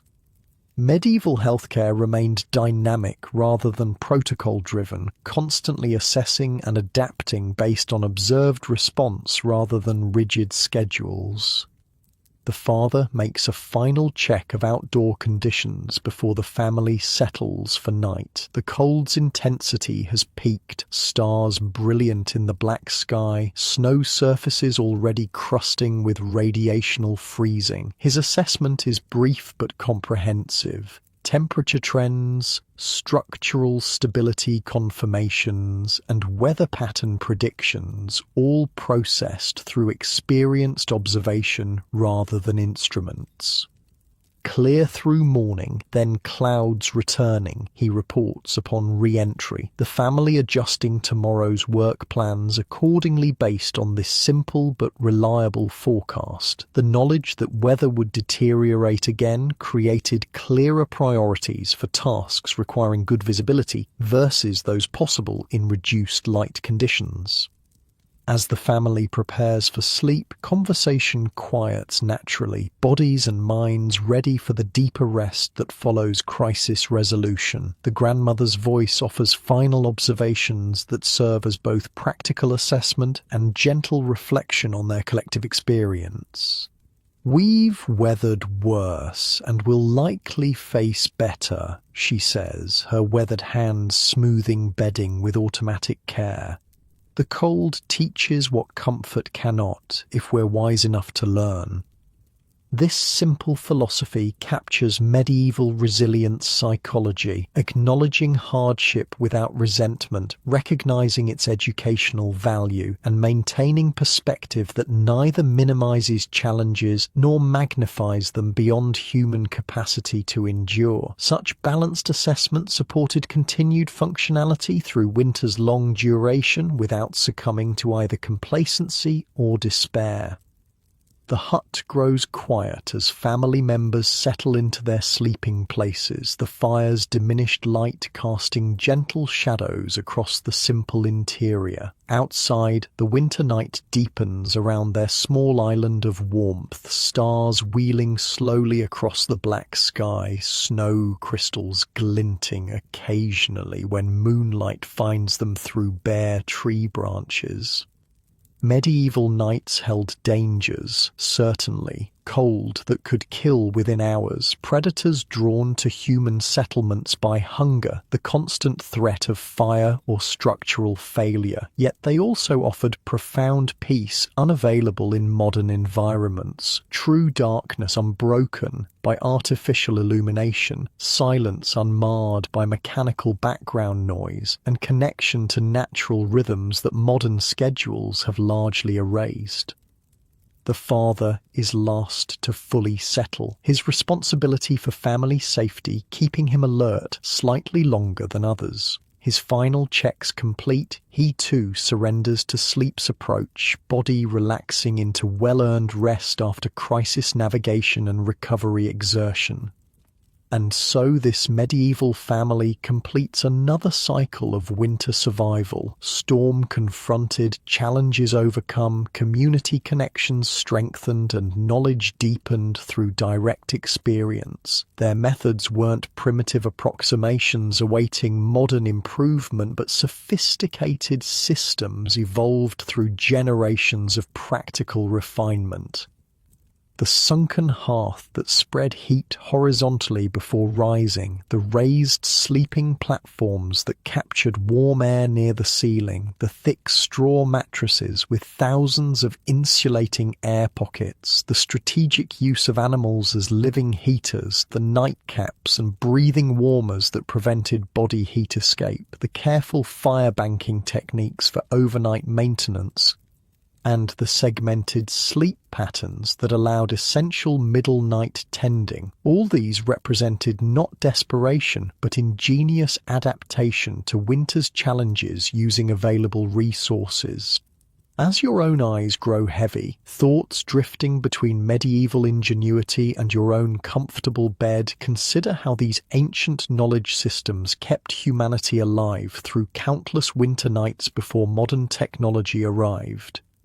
The wisdom embedded in those simple solutions, working with natural principles rather than against them, conserving resources through careful observation and supporting community resilience through shared knowledge, offers lessons that remain relevant despite centuries of technological change. Let the gentle rhythm of medieval winter nights carry you towards sleep, your modern bed now feeling all the more comfortable for understanding what came before, the countless generations who developed the survival knowledge that allowed humanity to weather winter's challenges and emerge, again and again, into spring's renewal.